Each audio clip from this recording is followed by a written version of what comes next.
All right. So this is not working so far. Good thing is why we do audio checks. Let's see. Probably. Let's see. Keep talking.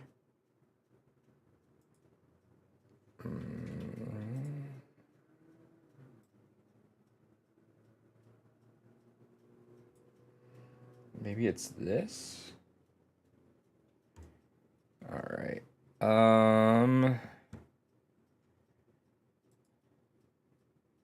I hate see they can hear me, they can't hear you guys, but I hate when I update stuff because it just like fucks everything. Yeah, essentially.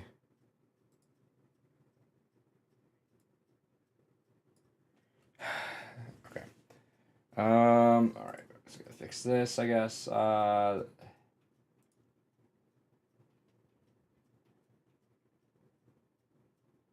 This is true. Right. Maybe it's a Discord settings. Hold on. Just because it could be like one of like 40 different things, which is annoying. Output. Maybe is that why? Okay, I think that's actually why. Let's see. Yes, it is. All right. Maybe? Oh, I think that's it. I think that's it. Okay, so I gotta fix this other setting that I just fucked up right now.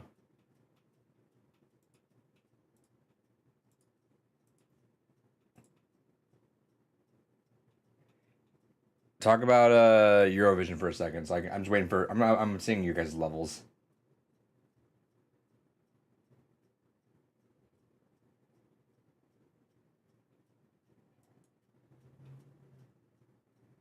Oh,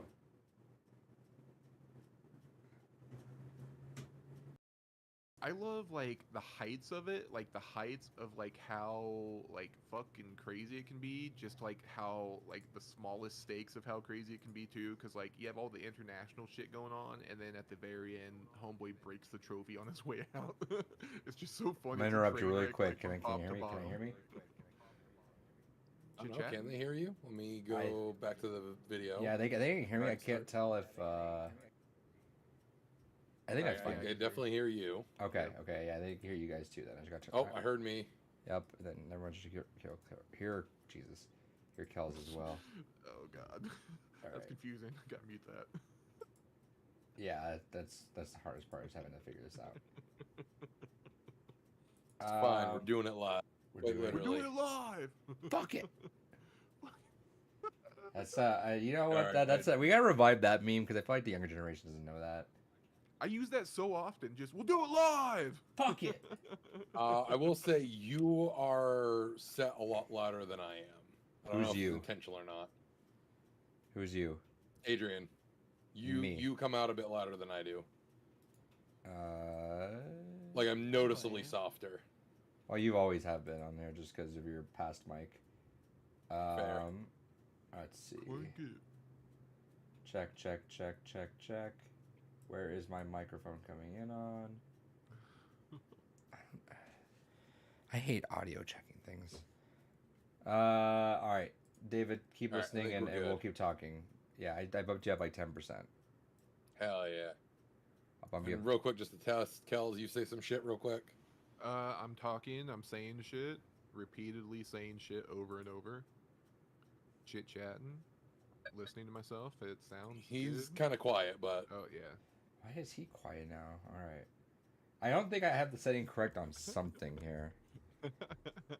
I mean that would be the cause, wouldn't it? Well, no, like it doesn't. I've never had a setting change where it was because you guys are on the same audio channel on here, so that shouldn't have an issue. In theory. Let's see. I think let's just bump you guys both up, and then if David comes out lower or louder, I can bump him back down. Just crank it to 11, dog. I need to. All right, I'm gonna keep talking. Yeah, talking. Talking. David, speak. Easily talk. talking. Talk. Yeah, you're louder now. All right, hold on. Fuck it. Let's just bump Kel's up 200%. Oh, Hell yeah. God. Crank that bitch up. I'm cranking. I'm gonna Yeah, I think that's crank. fine I'm for gonna now. David, if you want to double check, I think that's fine for now. All right, let me go over to the podcast and double check again here real quick. I'm talking. Test. My voice is coming through. Can you hear my voice? Is there an echo in here? Yeah, we're gonna. I think that's fine. Cool. Yeah, it should be good. Yeah, I'll just fuck with it later and hopefully fix it. Backy and Yes, we pepperoni can chilling get a with us. dab at Becky just for you. Is there an echo? See, I thought there was an echo for a second. Is there an echo in here? I'm It may gonna. have been when I was testing the audio because I had the podcast audio coming out of my monitor as opposed. I'm to my gonna double headphones. check this. Okay, it's gone now. All right, never mind. I'm not gonna touch anything then. Fuck it.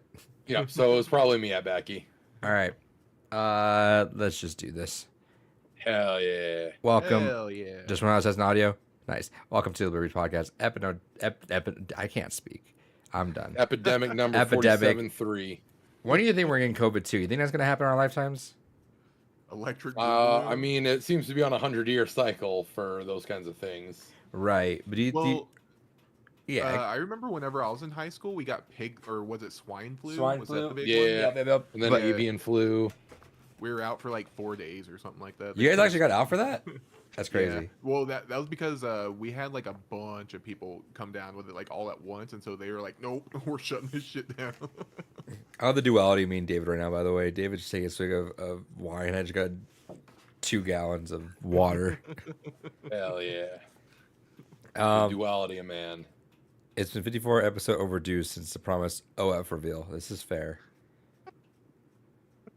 It's gonna happen one day. David, let's say there was a market for feet pics for you, like actively. Like, how much of your time would you divvy out to dedicate towards, like, let's say, what kind of money would you need to make in feet pics for you to, like, all right, I gotta chunk out my time to do this? Wouldn't need to chunk out any fucking time. Are you kidding? I'd automate the hell out of that. Yeah. How much money? But like I'm saying, like, because here's the thing. OF people think that people are like, oh, I just post titty pics and that's fine. It's like, no, you gotta. There's a whole like thing. Like, everyone's like, it's a lot more effort. Like it's all the it's marketing in general, if we're right? talking about like actually succeeding at the platform, or just how much would it take for me to want to like just fucking contribute to it? Those are No, two contributing to entirely it's like different funny, questions. but like to a point where you're making money off of it. Like, all right, you're making like, is it you like $100 a month and you're gonna spend like maybe like an hour a week on it? That doesn't sound like Oh, fuck, something. no, not That's for what I'm saying. $100 That's what I'm a saying. month. That's an example though.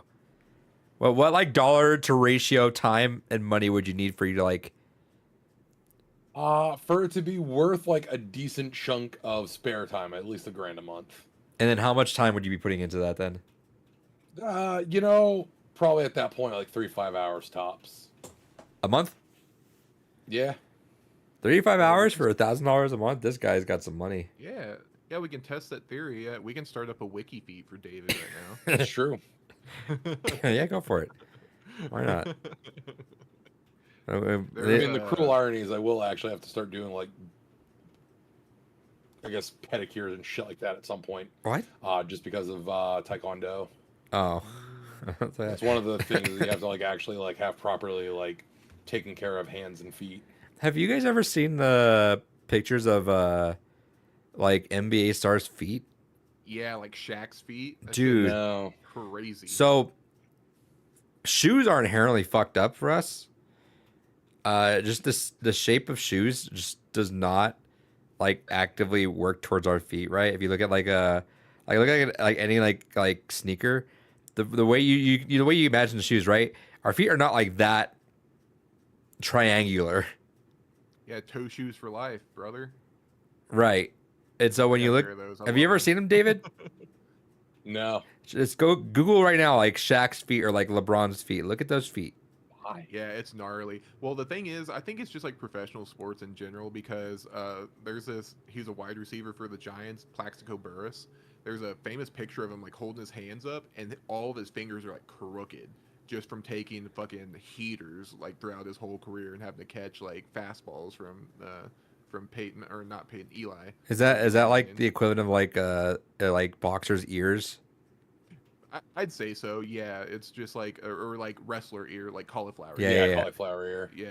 It's just kind of like it's just gonna come with That's doing that sort of it grosses me out. I wish I didn't just Google that.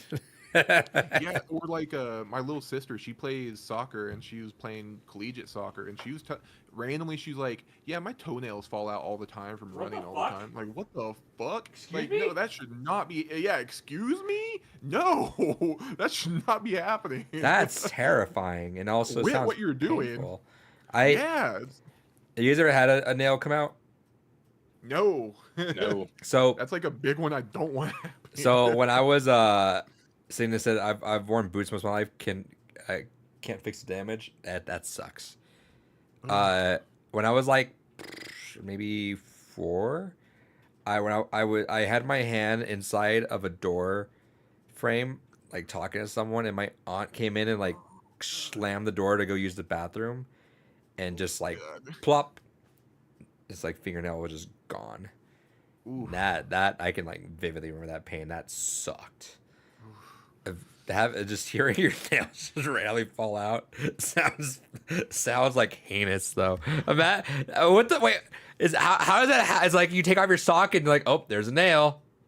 Yeah, that's what I was saying too. I was like, what do you mean? Like you just run too much that your toenails fall. I guess it's like a common thing for like track and like soccer players.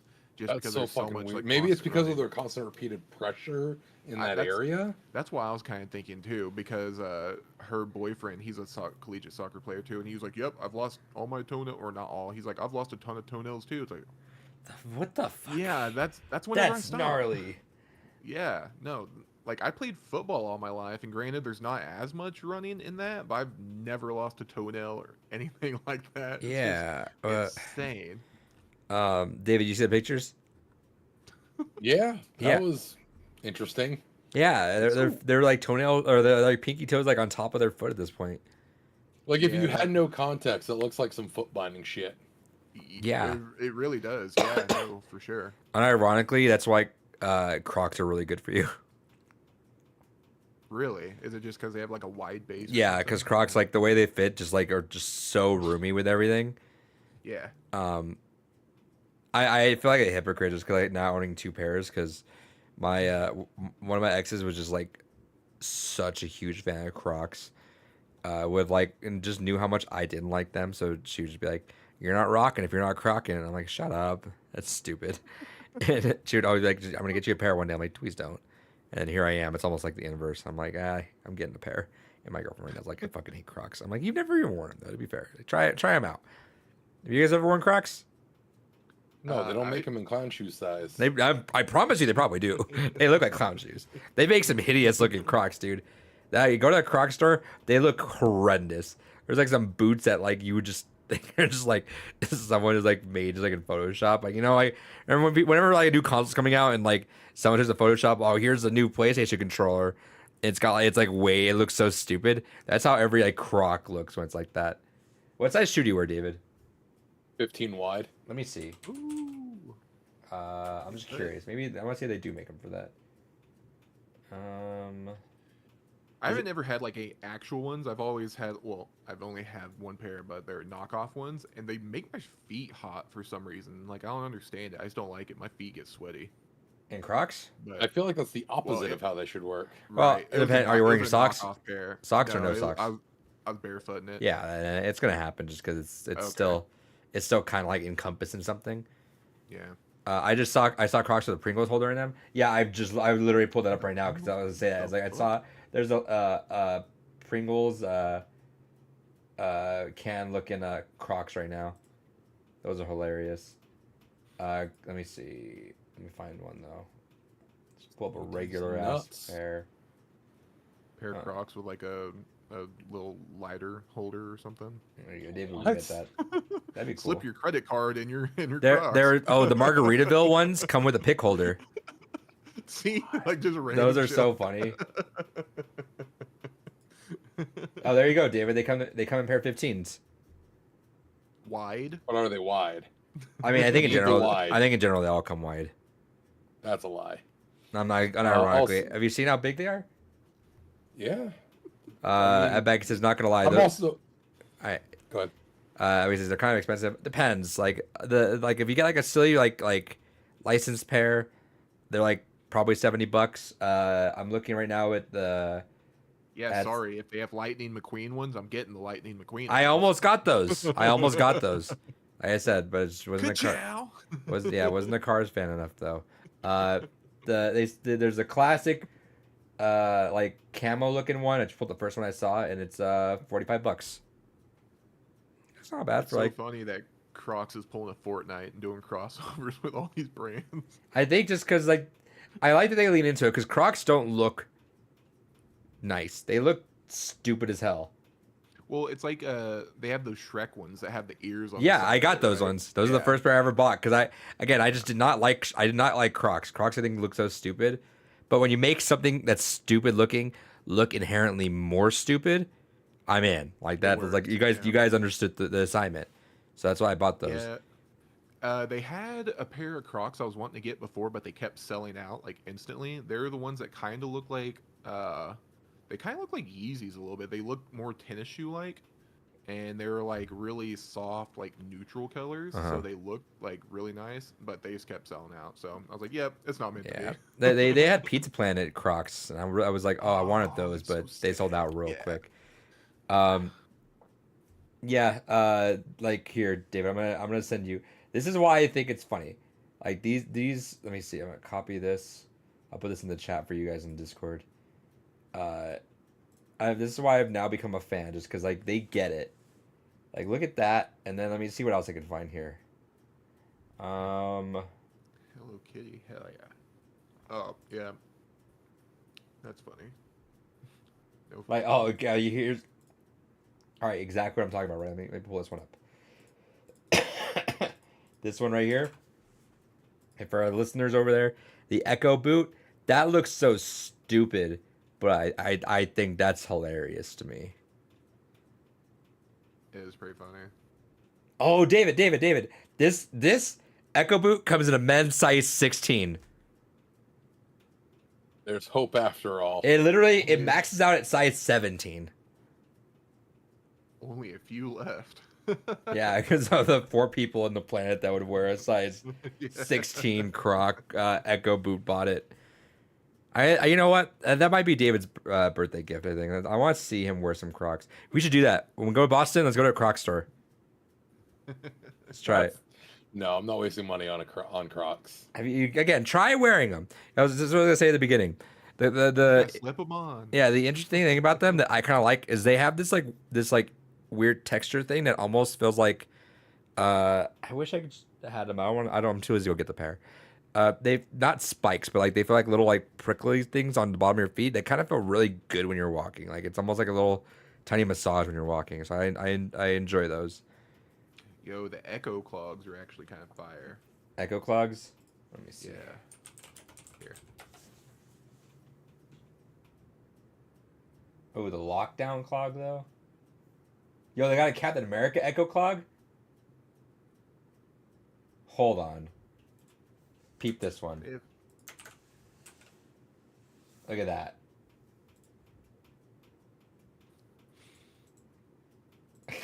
it has the wings. I love this one. I'll put it up over here. So yeah, there you go. What the hell? That's Everybody see sick. there. That's amazing. See, I'd buy that. If I saw that, I'm there. And this is where it gets dangerous. Yeah. Unironically though, too, you know that backstrap. The backstrap is like kind of flimsy. It's not flimsy. It's actually decent, but like it feels like it would be flimsy just because it's just a strap. But the Shrek ones, unironically, feel better just because it's like padded. I don't know. It's dumb. Chat box. Damn, Dave got some big feet. You know what they say about big feet? Big hunger. True, big hands. Big heart. That's true. Hopefully not too big, because then you end up in like Andre the Giant territory where you're gonna die from that. Fucking Larry Bird with poor circulation. Also, yes, these are, I mean, newer spectacles, but I've had these for a few months. I just don't often wear my glasses on the podcast. That's fair. I love again. I love derailing into something weird. And did not think to talk about Crocs this episode, but hey, why not? Hell yeah. This is our video game podcast. We go live every Tuesday on YouTube. I think we should that kind of stop stuff. calling it that. No, I think it's funnier that we keep calling it that because we do talk about it eventually. There's Pokemon Crocs, or there's only Pokemon giblets. Mm. Yeah, that's unfortunate. There's only Where are you- my Pal World Crocs? actually Helldivers. Can we get Helldivers? Overwatch. Yeah, can we get Overwatch? Can I get my? I Jet mean, we Kaplan got from portion Overwatch, so People, do you see people selling those codes? People get into the beta and have been selling the code for like $60 to $100. Oh, for Marvel. Jesus Christ. Marvel Rivals or whatever. Yeah. Yeah, that's Jesus. crazy. That's so crazy because I think like I was reading if like you have a code and if you hit like level 6, it like lets you invite someone or something like that. Like or like you get a function to invite someone else into the beta or to bring someone else into the beta. That might be why. Mm. You still play Marvel Snap every day, for better or worse, every day.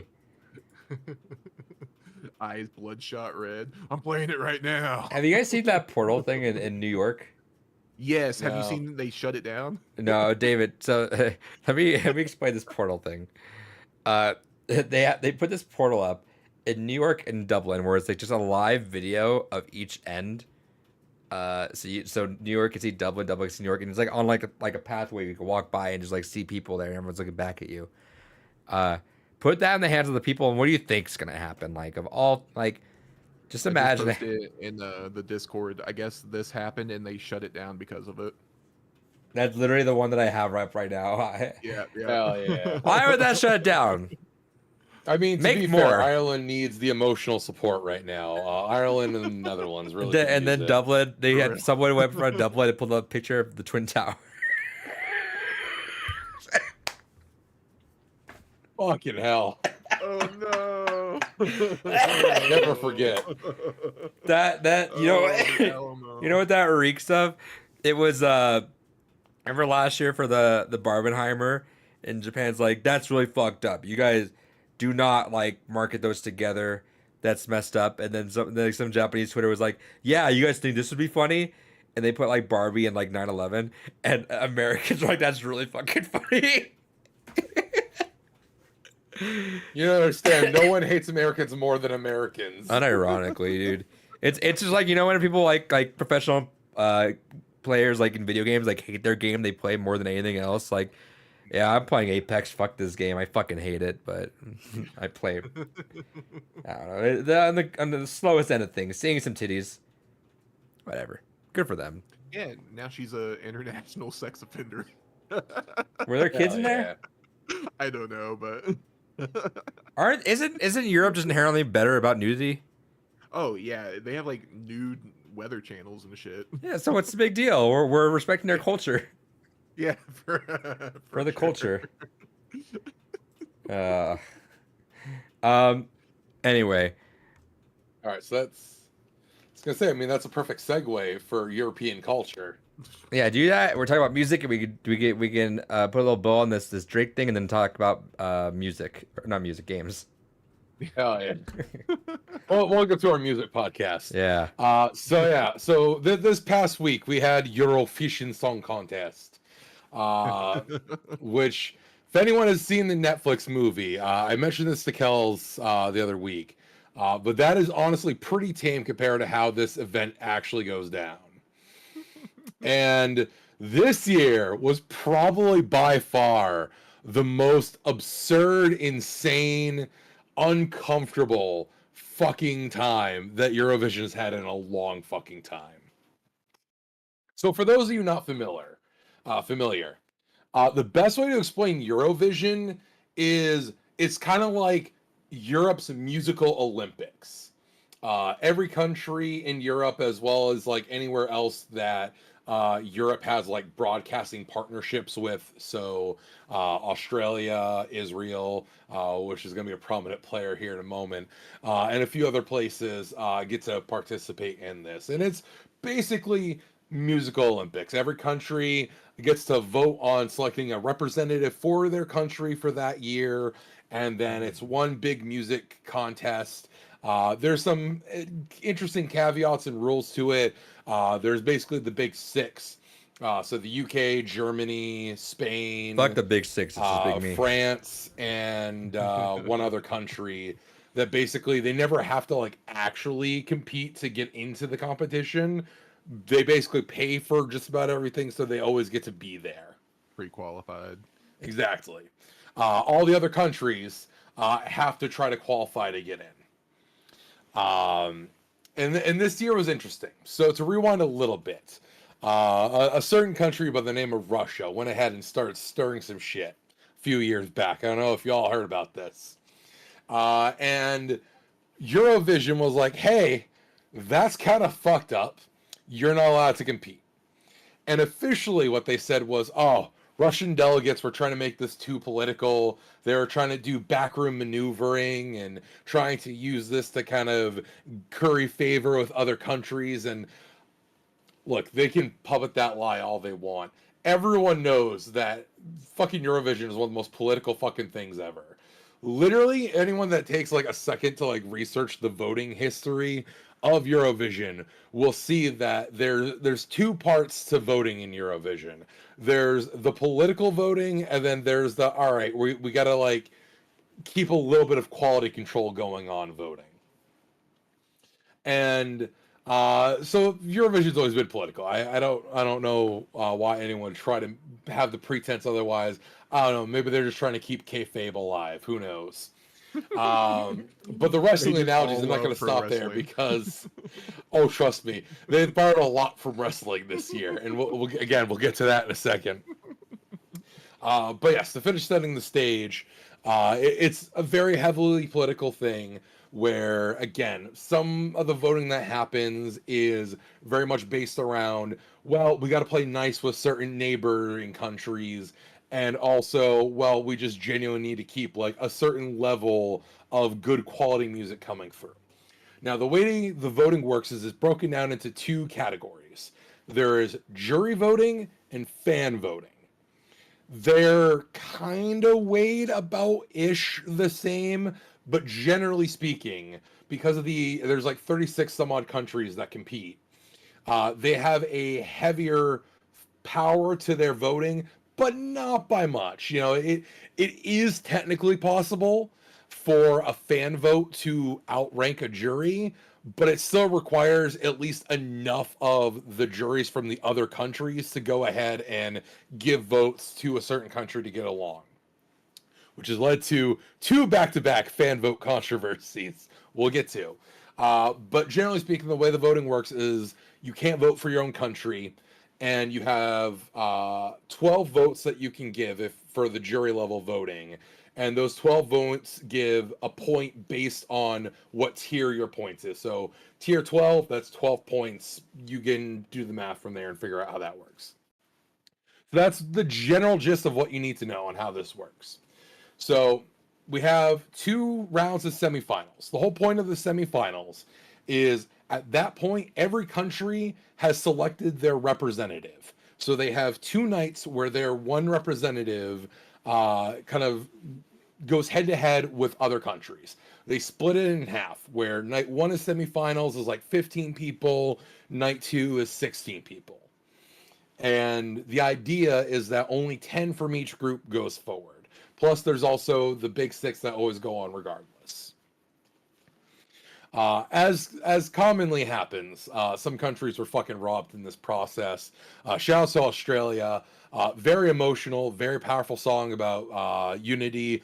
Also features didgeridoos. How often do you get to hear a very good uplifting song featuring didgeridoos? But they were fucking robbed. Moldova, I understand why they didn't continue on. Their song felt like a rough draft and not a finished product. But at the same time, I still think they deserve better than what happened. But this year, musically, was fascinating. Eurovision kind of has a history of not entirely getting behind anything that like has the faintest whiff of metal to it.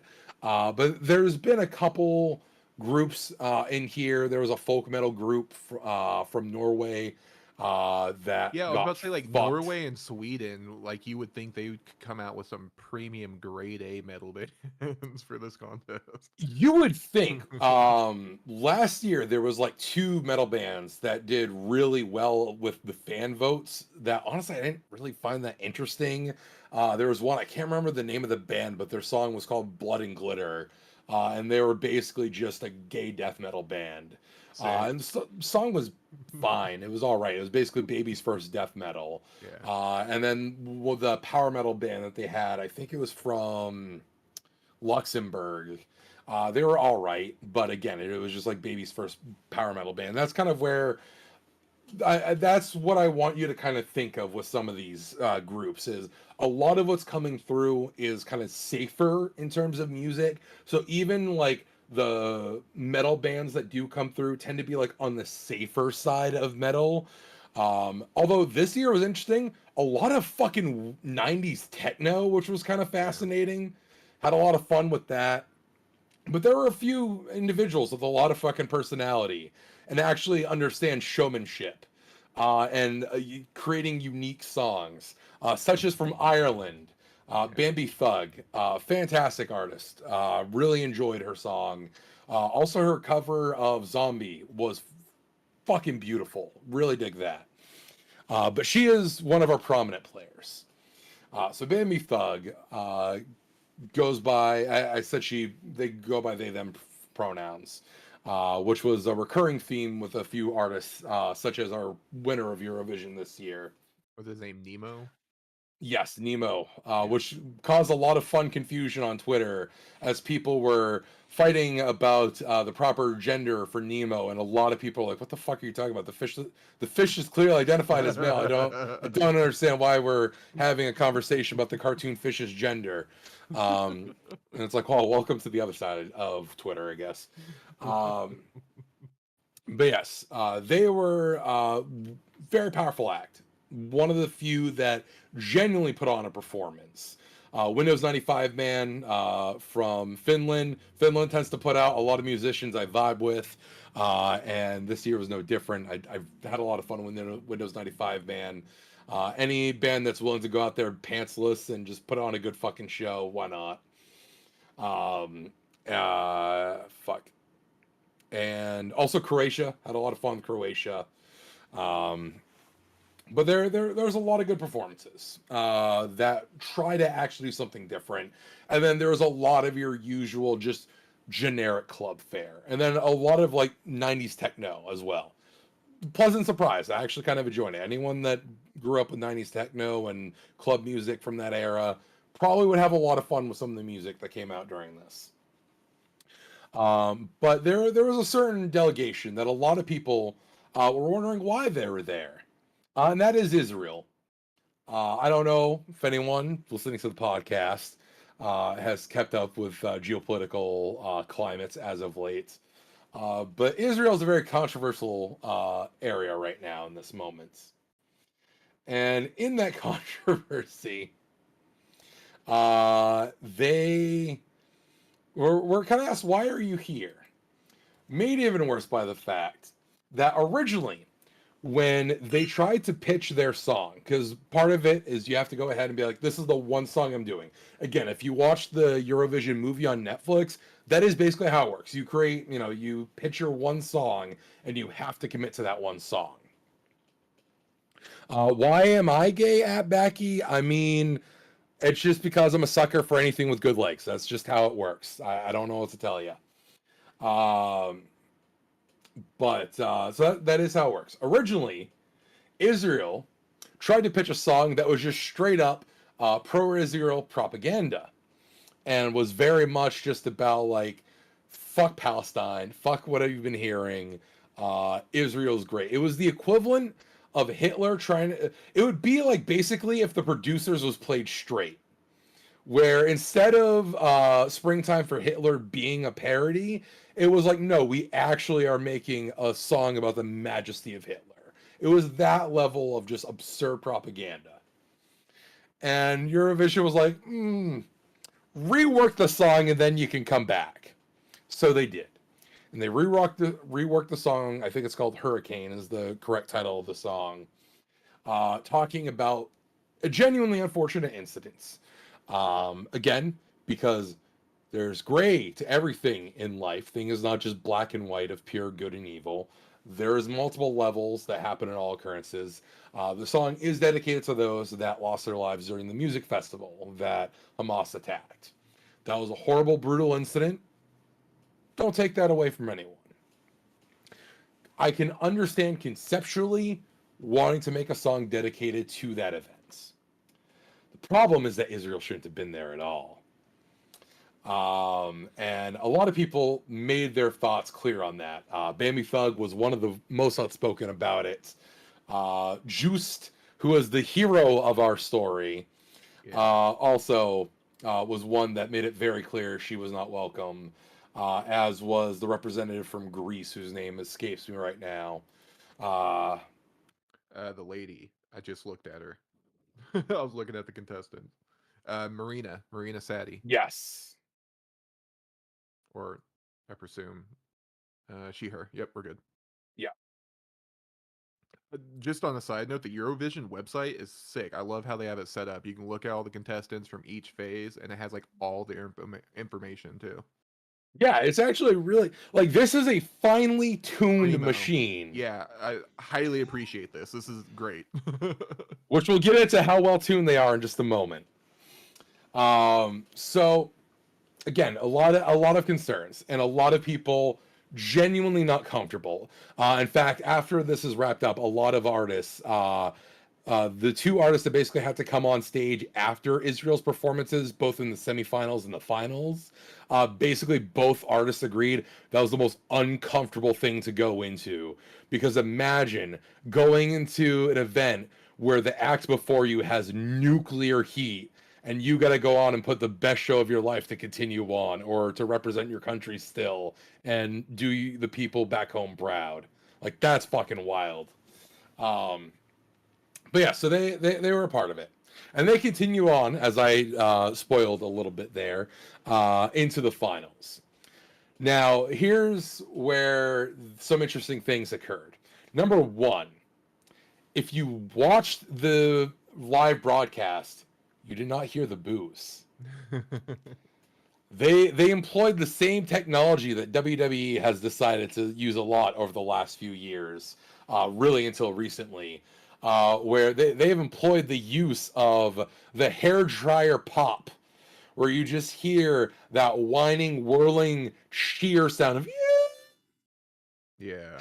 and revved it hard. Meanwhile, they are panning the audience, looking for anyone to be excited, and it's fucking dead. No one in the audience gives a shit about Israel's performance while you're hearing the hairdryer cheers. People that were at the event were posting live on Twitter and Instagram and everywhere else the actual crowd reactions, which, when I say nuclear heat, it was fucking insane. It was deafening, the boos that were going on. It's fucking crazy. In addition, it was made very clear that this year can't be political. We're not going to allow politics to get in the way of our unity and our spirit. So people were told you're not allowed to have a Palestinian flag. That's too political. And in fact, they were getting very flag happy in this event, because even though Israel was allowed to display their flags, because that's not being political, that's just a country being happy to show their flag. There were people with non-binary flags that was removed from the audience, and with the Palestine flag was removed from the audience. Didn't Even Nemo come out with a flag too? yeah. Okay.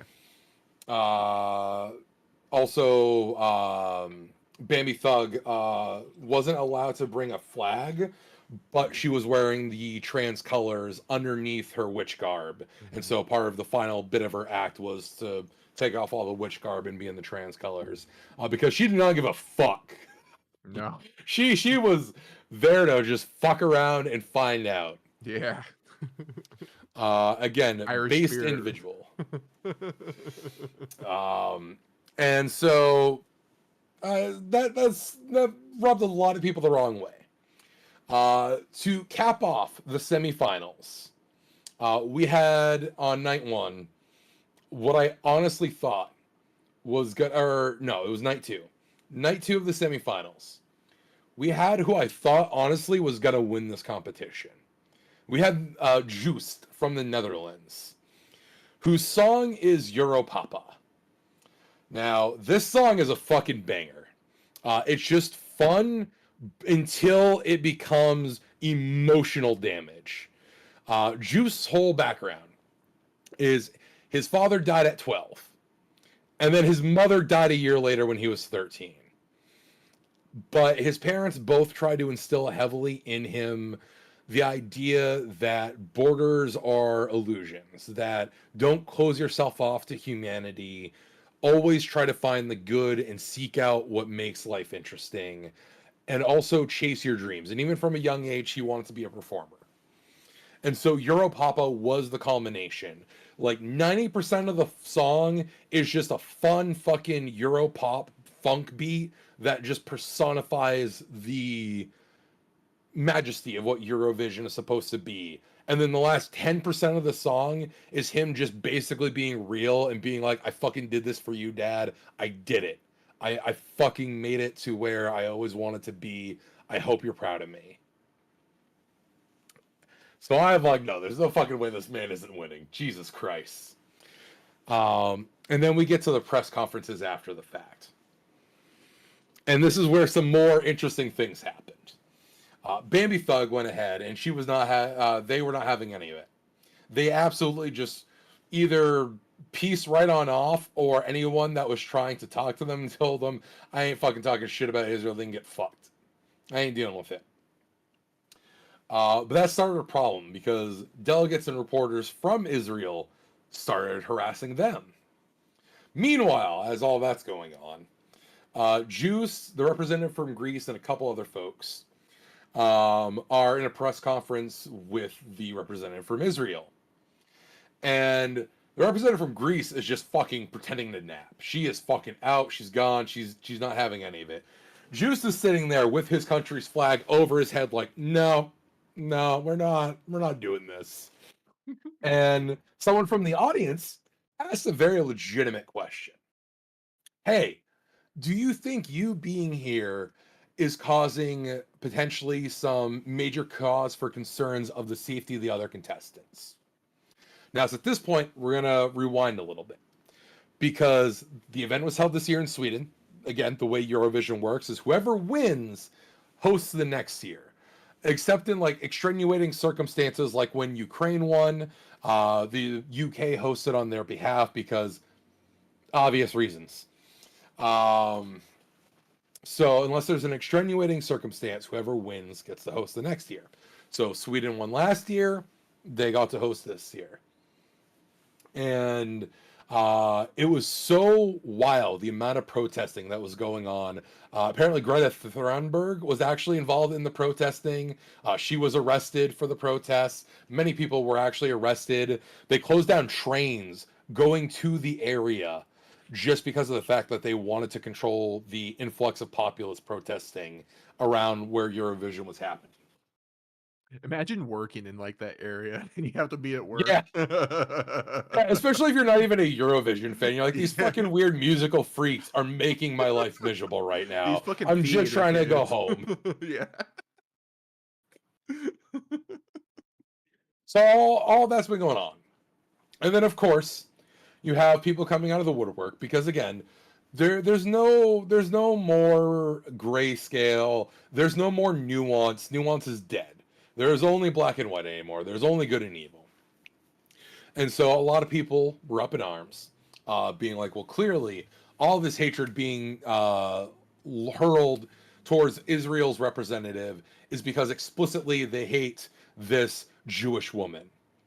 Meanwhile, there's the representative from Luxembourg, Jewish woman, and I believe the representative from Azerbaijan was also a Jewish woman. They didn't have the same problems. I can't imagine what the difference was. But so yes, so someone in the audience was asking, "Hey, representative from Israel, don't you think that don't you think Israel's presence here causes safety concerns for everyone else? And one of the other spokespeople for Israel's like, you don't have to answer that. Jews are like, nah, why not? Why don't they have to answer? And that led to him then later on being harassed also by press and delegates from Israel, as was Spain, as was Greece, as was, I think, it was like one other country. Oh, I think even actually Ukraine got harassed as well, their representatives. So like 6-7 countries got fucking harassed to shit by representatives from Israel. Meanwhile, Eurovision officials at this point put out a statement saying, we're aware of it, we'll handle it. Nothing came of it. Now, in protest to all of this, Juiced, this is where it gets muddy. No one knows exactly how the events occurred. I really hate how they frame it too. It's really fucked up. Like they try to frame him in like a really bad light. Like no. So Yeah. I'll let you go. Yeah, so there's like 3 different accounts of what happened, and no one directly involved has actually committed an answer of what happened. So the 3 primary things that are believed to have happened is, 1, the Israeli delegates harassed Jews so much that they started actually talking shit about his dead dad. And he started to freak the fuck out. They were separated, and he was kicked from the competition. The other prevailing thing that is said is that it was specifically paparazzi from Israel that was chasing him down and filming him and harassing him. And he kept telling them, get the fuck out of my face, get the fuck out of my face. And when one woman kept getting basically right in his face, he tried to swipe at her camera, and then that led to the controversy of police being involved. And then the third and final one is that they just decided fuck it and left. See, I've seen, or what I read was supposedly he got in an altercation backstage with a female staffer. That's why I was saying, like, I feel like they really did him dirty because they don't provide any other information on it. All it is just like, oh, he got in an altercation with a woman behind the scenes. It's like, come on, what are you trying to say here? Like, yeah, you know exactly how you're phrasing that, because I didn't say anything saying it was a staffer. Everything I saw with an altercation with a woman was still specifically like a photographer, but that he specifically was going for her camera. Yeah, I just think it's really dirty how they try to like frame it, I guess is the word for it. Yeah, so that happened. And either he was basically told to get the fuck out, or he said, fuck this, I'm gone. And right up until basically moments before the finals, Eurovision hadn't made any official statement on how they're handling things, other than to say it's under review. The day of the finals comes, and there's another interesting thing. There's pre-voting. So the way that fan voting works is that basically you pay per vote, and each person can vote up to 20 times. And so they open up pre-voting so that way, because by this point you've had 2 days of semifinals, you know all the songs, go ahead and start voting. But again, it's going to still equate by a percentage of the country. So it'll go like, okay, whoever got the most votes from, just to use that as an example, the most votes in Ireland, that's, again, you can't vote for your own country in that regard, gets 12 points. Whoever was next highest gets 11, etc. Usually they open up the pre-voting pretty early. They didn't. In fact, it took them almost 12 hours from the go live time for the pre-voting to go open. And a lot of people noticed that as soon as the go live thing went live, Netherlands was gone. They were formally at that point no longer part of the competition. Even more interesting, other people start to go ahead and make comments. Now, the night before on this second semifinal, last year's second place, who fans almost voted into winning, from I think it actually was from Finland, Karja. He went ahead and had a live performance that night. He was my favorite to win last year. I quite enjoyed Cha Cha Cha. That is a very fun song. It basically feels like if Rammstein made a club beat. And it,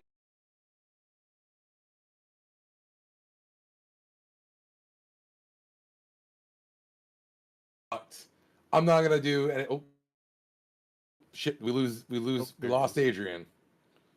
That was There weird. we We're go. back. Luckily, it looked like the recording was still going. Yeah, I think luckily everything's still happening just fine for the audience. I hope you're good. So he, after the fact, was like, "Oh shit, that's interesting. I'm out." And then the representative from it wasn't Sweden or Finland. It was some other it's some other Nordic country. They all blend in after a while. He was That's from some racist. other, but I agree. But it was last year's Finler contestant was Alessandra. Did you who just did say a song Fiddler? Yes, Finler's List. Finland's representative. You Alessandra. were right. Karja is from Finland. Yeah. Okay. So I was right. All right. So I don't remember where Alessandra was. Oh, she must have been Netherlands last year. I think that's what it was. I think she was Netherlands representative from last year. She did a song Queen of Kings. Also, fantastic song. Really enjoyed. Had fun with that one. She straight up dipped. She said, "No, I'm out. I was supposed to give the votes on behalf of my country this year. I'm fucking gone." Last year's actual winner, Loreen, outright then had said, "Hey, I'm coming to present the trophy. If Israel wins, they can get fucked. I'm not giving them the trophy." So there was a lot of fun hostilities going on to where now a lot of performers were starting to go ahead and get in on this. Meanwhile, the event itself had some of the cringiest fucking comedy known to man, as one of the recurring running jokes is they knew that people were pissed that Karja did not win last year, because a third of the jokes were all just about like, oh, and sometimes we get the voting wrong. Oh, the fans get a lot of input, but sometimes they're not always heard as loud as they should be. And there's just some countries that deserve better, and it's true. And again, I feel sorry for Iceland. Every fucking time, I feel goddamn sorry for Iceland, because they send some fucking phenomenal artists, and they never get past the semifinals. Granted, I've only been watching for a few years now, but in my time watching, I've never seen Iceland actually fucking go forward, and it's fucking soul crushing.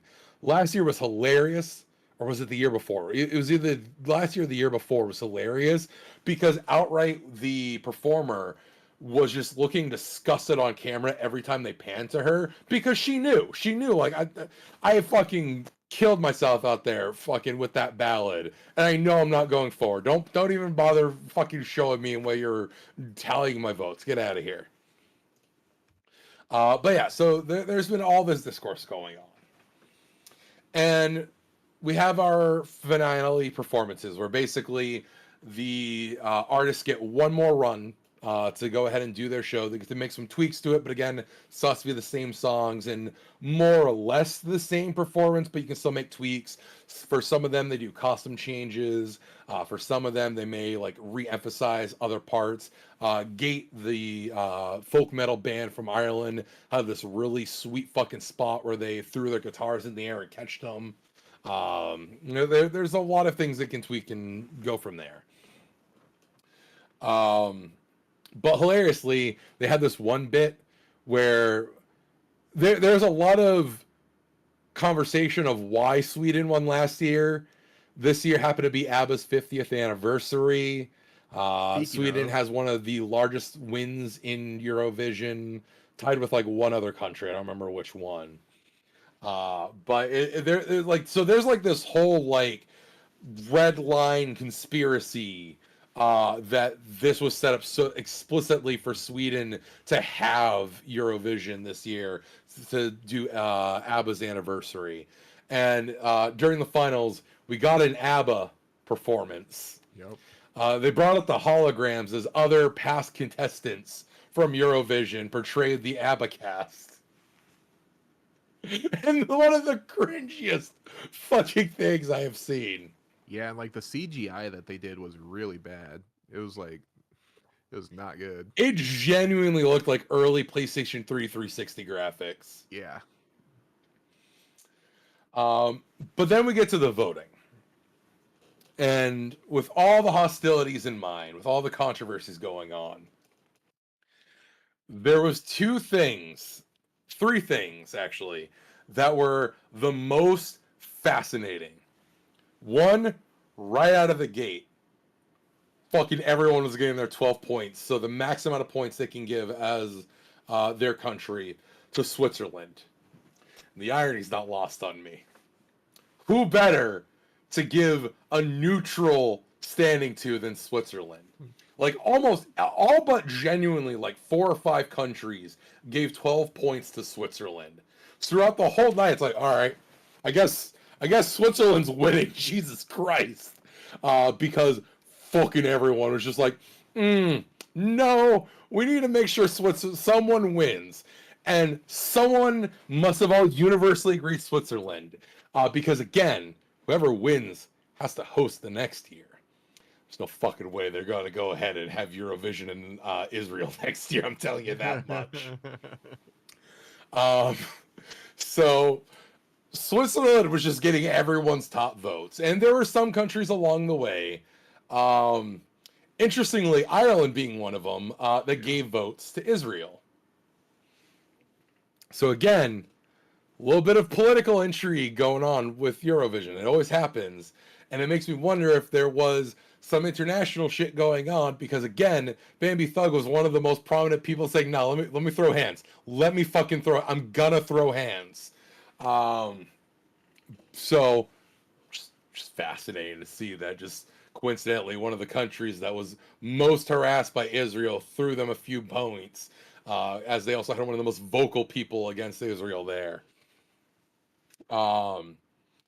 And another interesting thing that kind of happened is, again, Netherlands representative for the voting system was supposed to be last year's participant. So they just had the head of the EBU, the European Broadcasting Union, come on out and give the points. And I swear it was a fucking drive-by. He literally just popped onto camera, just...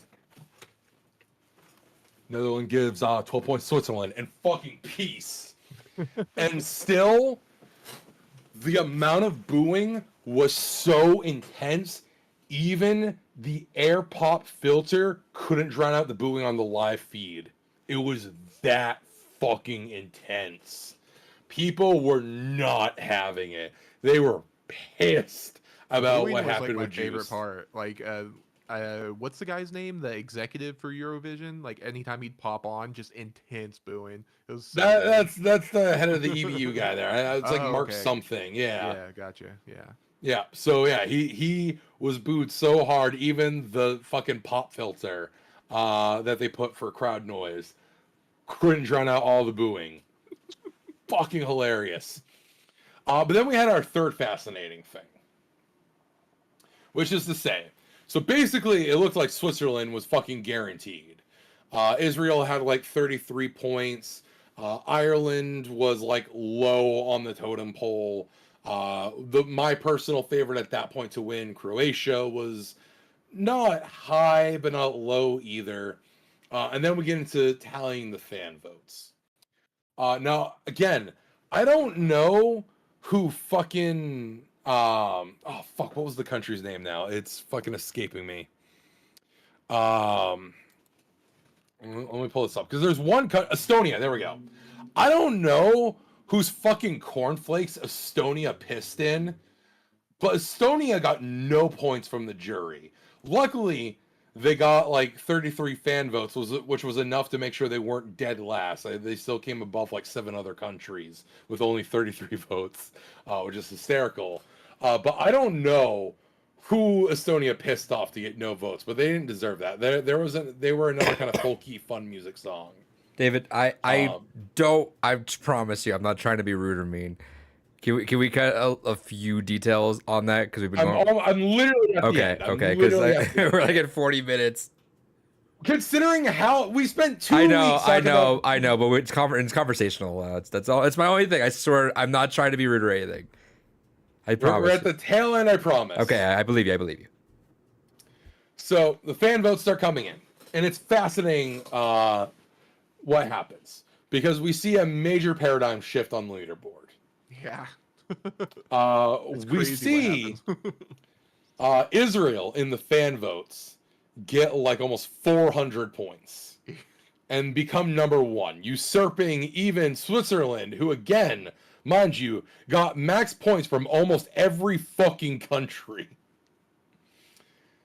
But it's fine because as things continue on, Ukraine got enough fan votes to usurp them. So Let me fine, interrupt you perfect. really quick because I'm curious on Yes. this end. How does this work when there's war happening? Well, I mean, what happened in the case of Russia is they weren't allowed to compete. But is that like ever addressed like inside of it, or is it kind of like a elephant in the No, room? We're because gonna move. they're not political. Yeah, so they're That's just part of the whole let 'em controversy happen. is they're non-political, so Okay. they don't bring it up. That's why Yeah. nothing Palestine related was allowed. Yeah, isn't it like their whole thing like music unites or something like that? Or they have like some kind of slogan. Yeah. Yep, that is their slogan is united by music. Yeah, there we go. Yeah. Fun. Continue. Yeah. And then as the fan votes came in, Croatia was then in the lead, and I was excited. I would have been very happy by that. Again, Croatia getting even more fan votes than Israel, which you love to see it. Sad though that unfortunately Bambi Thug did not get enough fan votes to usurp Israel, but they were right behind Israel. Which you know what? One second. Go for it. Adrian, I want you to try to guess the name of the artist from Croatia. I'm not Like even. it's English words. I'm It's not 2 even gonna words. try. Dude's name is Baby Lasagna. That's a good name. His song honestly sounds like if the Lonely Island made a wrestler's theme song. Okay, I was thinking Lonely Island too. Okay. Interesting. It's basically like if Lonely Island was tasked by Cody Rhodes to make him a new theme I song. mean, He's like, you know what, Kingdom's not doing it for me anymore. Go ahead and make me a new one. with that name, that sounds like in the realm of like if you locked me in a room and asked me what kind of music that they play, I probably would have landed around there just because of a Baby Lasagna. It just sounds like a Lonely Island joke. Oh, well, apparently he actually did originally want to be called Baby Pizza, but there were enough people that told him about the QAnon conspiracy. He was like, Oh. ooh, maybe I don't do God that. damn it. We really missed out. But yes, and then eventually Sweden gets more fan votes as well, or not Sweden, Switzerland, and so they still end up winning anyways. And the Twitter that night was one of the most hilarious fucking places I have seen in a while, and it's beautiful, it's wonderful. On one hand, I am glad we have the jury there for quality control purposes, for situations like this where everyone realizes, fuck, we're in a corner. How do we get ourselves out of it? I got it. Vote Switzerland. No one can complain with Switzerland. They have all of our money. Although I suppose these days it's more Ireland, interestingly enough. But it's also one of those things where it's like, man, if it was purely fan votes, though, once again, the people's champion was only second place.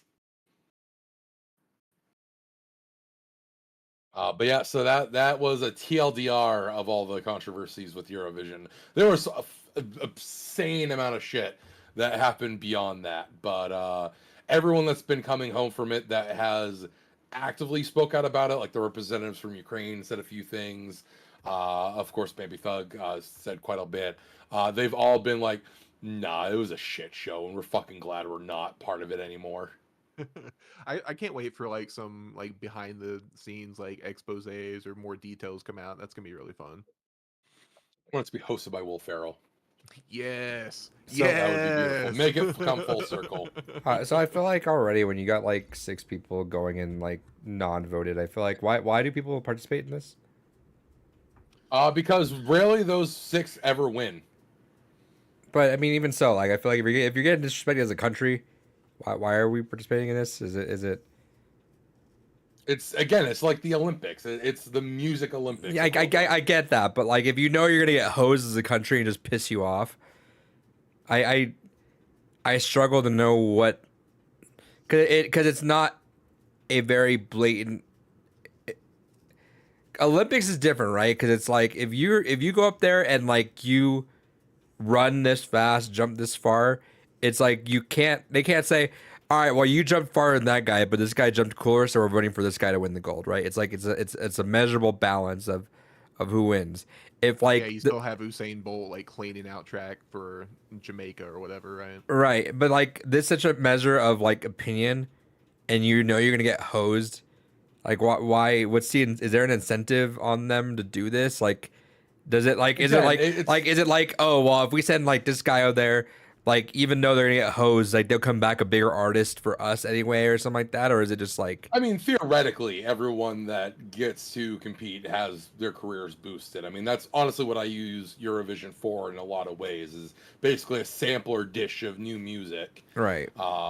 That, and I feel like it probably budgets into that country's like tourism, like Yeah. Okay, budget, see, right? that's what I'm wondering, because like it's, Yeah, because again, whoever wins gets to host. So theoretically, but like if you're not gonna you do win, win. though, right? Like that's what I'm saying though. Like that part's out of the question. I feel like if you're like, oh, we might win and get this, if we're doing all this and like you have to go all this way around just to like walk on pins and needles to try to get this to work, the show for the not political show is turning political. Just I mean, by it's that always nature. political. Right? I know, right? But that's that. I don't know. I feel like because I know I zoned out a bit, but like there's countries that just don't win this, right? Like Yeah, like Well, Iceland always gets. can't they fucked. just start a coup and just start their own Eurovision and just like make their own? I mean, theoretically, they could. I don't know. No one's going Yeah, to. theoretically, but Eurovision has a shit ton of production behind it. Like a lot of the performances were insane. Fuck, that reminds me. I forgot one of the other big components to why this all happened as well. So again, I Biden. mentioned the Big Six fund the majority of it. So that's why they basically always get to go ahead and continue.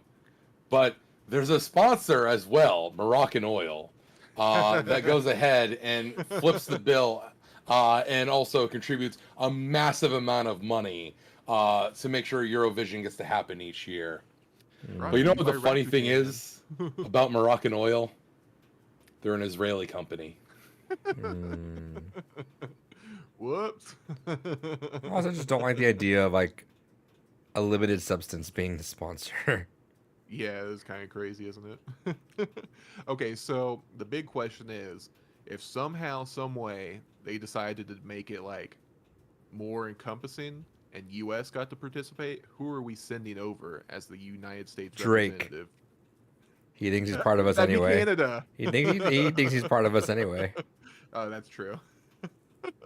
You know, Taylor Swift. unironically, I was gonna say unironically, I guarantee you, if that happened, it would either be a situation where they go full star power and we would get someone like a Taylor Swift, or no, that would be it. Like I feel like that's the American way. Is no, fuck it, you just Yeah, let's strangle them. put our dick on the table. Say, look how much better we are than you guys, and send off just the biggest pop star on the planet, Taylor Swift. Okay, so I was thinking either we're going to get like, or all theoretically, we would either send like a big pop star. So I was thinking like Bruno Mars, something in like that area, or we would go like maybe classic rock and probably like, oh dude, send Ozzy. Metallica or someone. Yeah, exactly. God help dude. him. Well, he's British. What if we get a giant coat and put all of NSYNC in there? Yes. Oh yeah, send a boy band. No, that's perfect. Yeah, we'll send Awesome. Hanson. Yeah.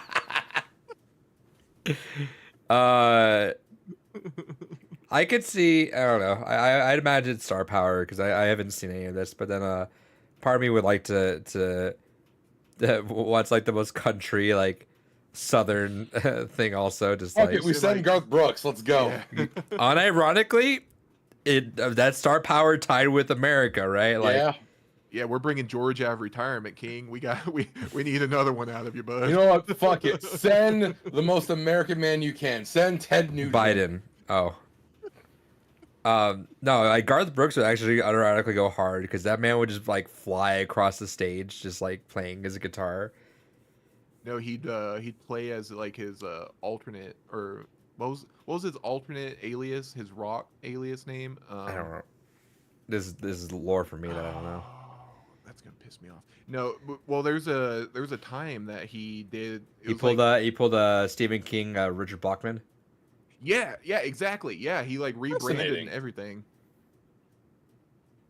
I bought a It is Chris Gaines was what he went Chris by. Gaines is that goes Interesting. hard. I like that name. And he had like That's bangs and such a eyeshadow bro and name, everything. too. Yeah, Chris Gaines. Fucking Chris Gaines. I bought a new Kindle. Hell yeah. Because they were on sale, and then they offered me $20 for my Kindle that I swear I spent like $40 on like 5 years ago.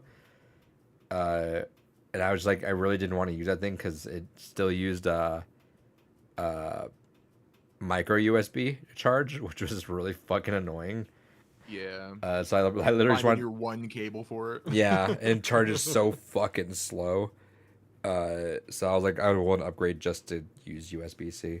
But that's why I just got Stephen King on the mind now. That's Eurovision. Hell yeah. What'd you play this week? Well, yeah, just to finish We it off, didn't get to what we did this week. I do want to cap off a little bit in this last little bit because I think the whole thing has ended. There's been no new music on either end.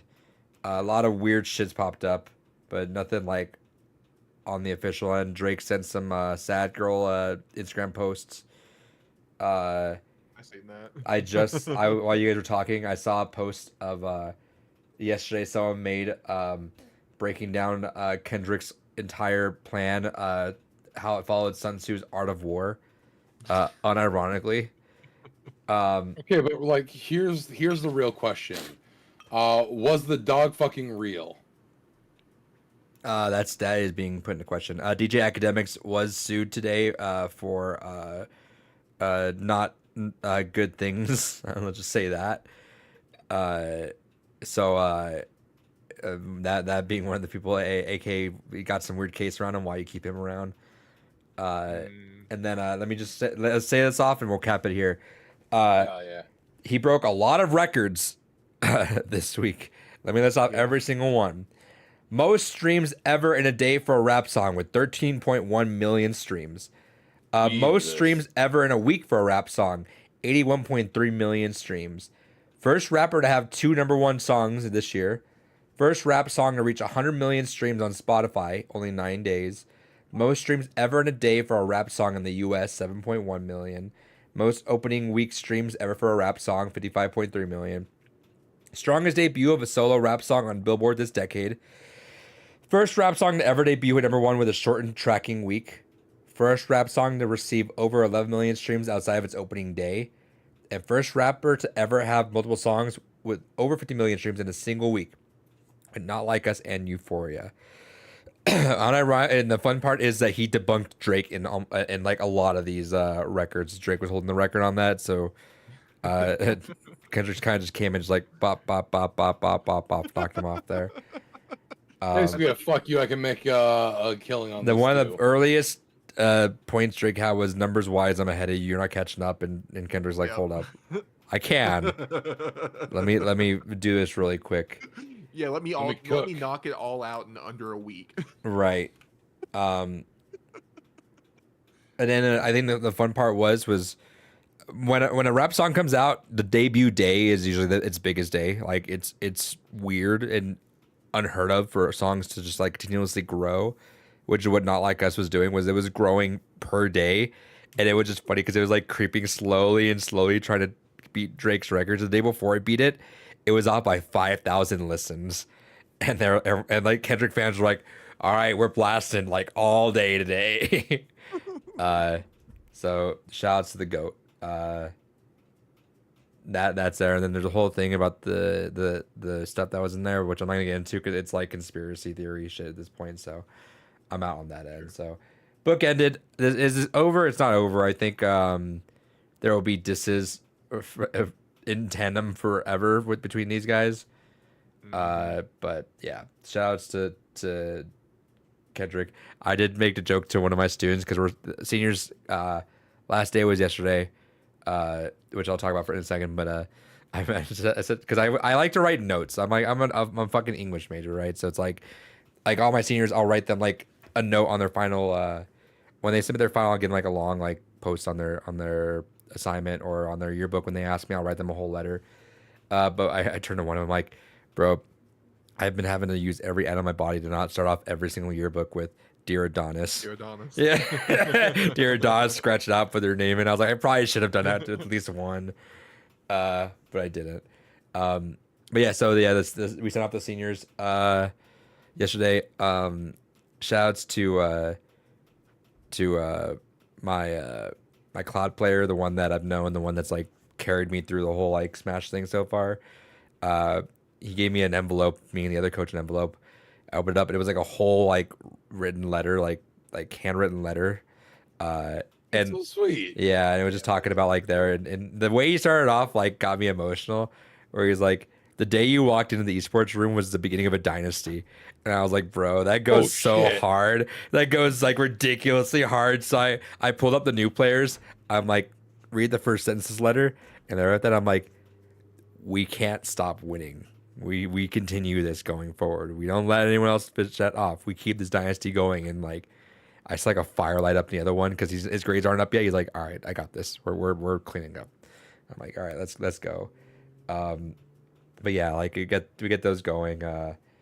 It's that time of the year, and I'm bummed because like this year was a solid group of seniors, but yeah, it's gonna be good. So I see them off on Friday for their like they have a thing senior sunrise and sunset. So at the beginning of the seniors, we get there early in the morning, have breakfast, and everyone watches the sunrise. At the end of the year, we all hang out, eat dinner, and watch the sunset. And then Monday they have practice, graduation. I'll see them, and then Tuesday we send them off. But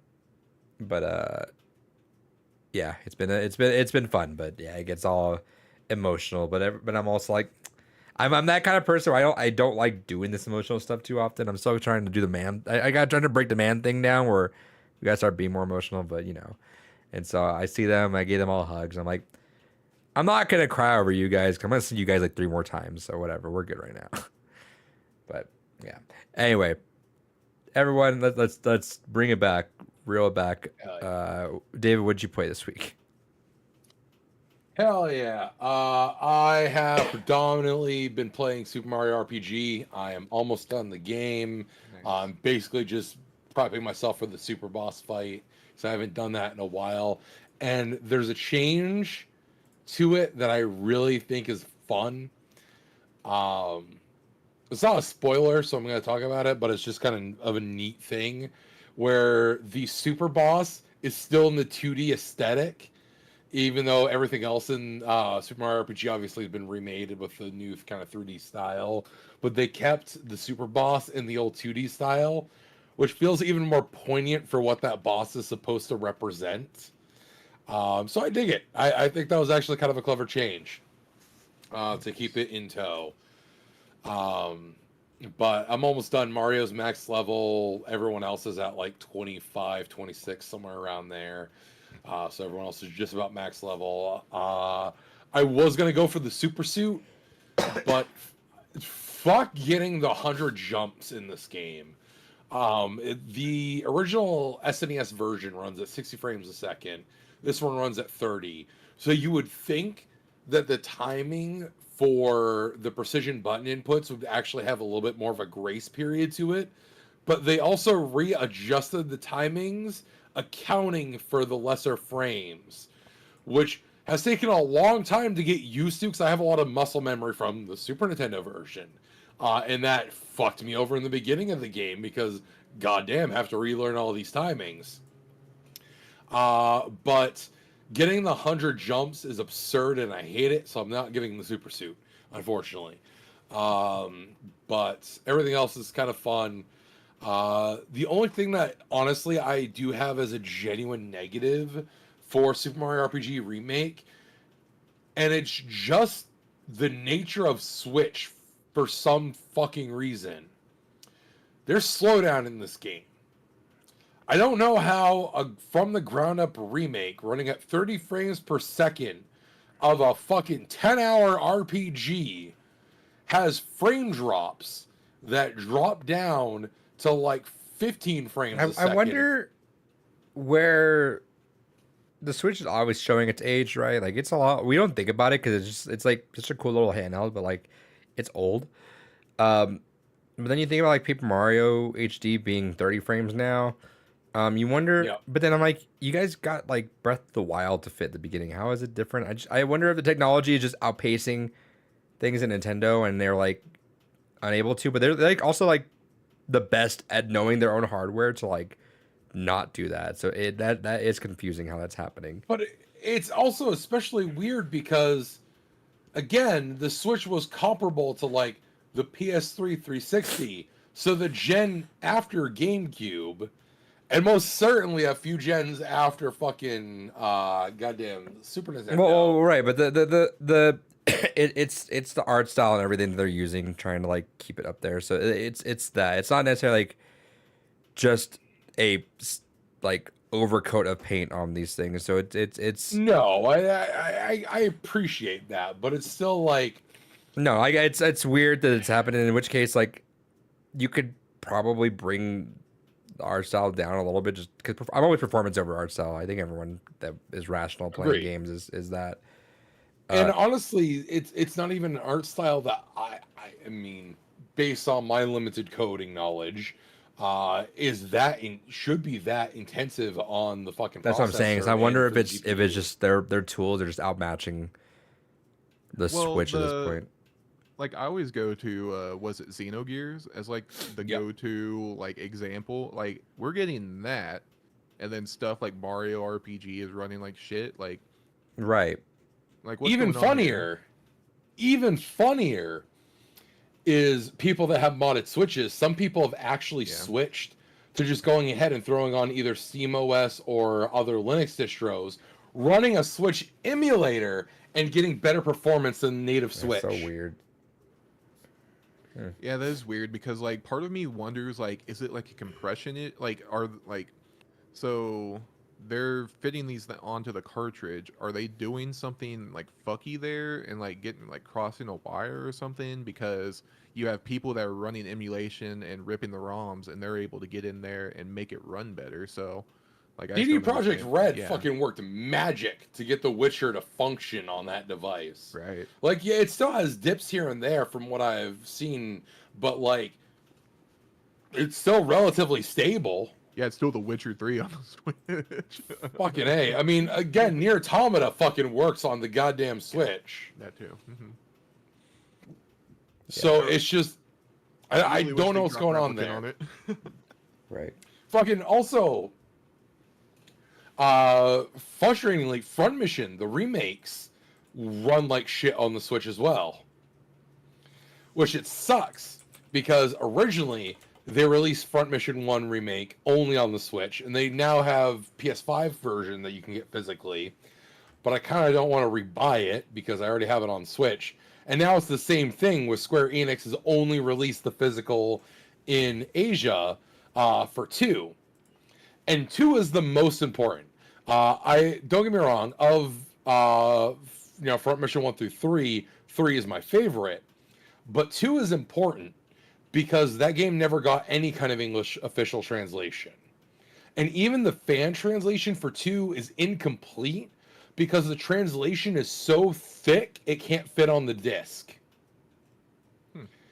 So basically the modders that made the fan translation outright said it takes so much character density for the English version of the script that we've translated most of it, but here's still basically a book's worth of a PDF that fills in all the gaps we can't physically fit back into the equivalent of a PS1 disc.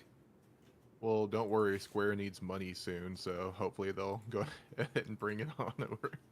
Well, that's what they did. That's why I'm concerned. Oh, Is now we have Front Mission 2 remake, which this is the first time that officially in English we have Front Mission 2, gotcha. but it still runs like shit like the first one did. Mhm. Again, a turn-based RPG running at supposedly a 30 FPS, but much like many games, drops down to fucking 15 at times. I don't get how you fuck up a turn-based RPG. How do you fuck up the frame rate of a turn-based I think RPG? we're ready for that Switch 2 though at this point now. It's like Yeah, it's 100. that's Yes. also part of it. It's like yeah, yeah, no one needs to be fucking this up, but also I think we're just desperate need of a hardware revision for like a Switch, a console that's already underpowered when it released. Now being what? How old is it now?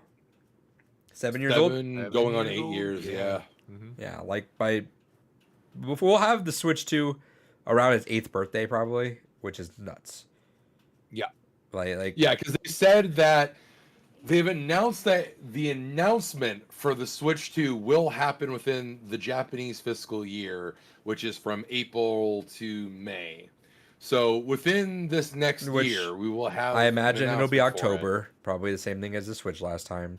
And Yeah, probably prep for basically prepping for the holiday. A spring. Oh, but you think it's gonna be a holiday launch? I think it'll happen for the holiday.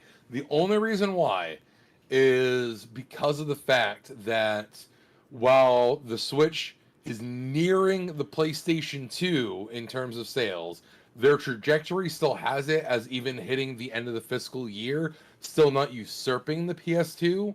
So I think they're going to want to just say, fuck it. We've done everything we can with the Switch at this point. Let's go for it. Because really, software wise, what else do we have coming for the Switch this year? Ooh, Metroid 4. No, that's gonna be a cross. It's gonna unfortunately be like Breath of the Wild, where it's a cross-gen Yeah. title. I There's see. no way at this point it's not. This is what I see happening. I see it coming back out in spring. I think if it ain't broke, don't fix it, right? So it's like try it again spring. I could see them doing one last hurrah and just like getting rid of as much of the inventory as they can in the holiday and like marking the Switch for its first price drop. We've yet to by ever have a discount. Switch price drop. Have that down for the holiday. Because like But I think the price drop only happens if we get the announcement of if it's launching within that window. I think it'll be like March. I think I'd be if it worked the first time, go for it again. And I just like I think about that, right? We never had a Switch price drop. That's crazy.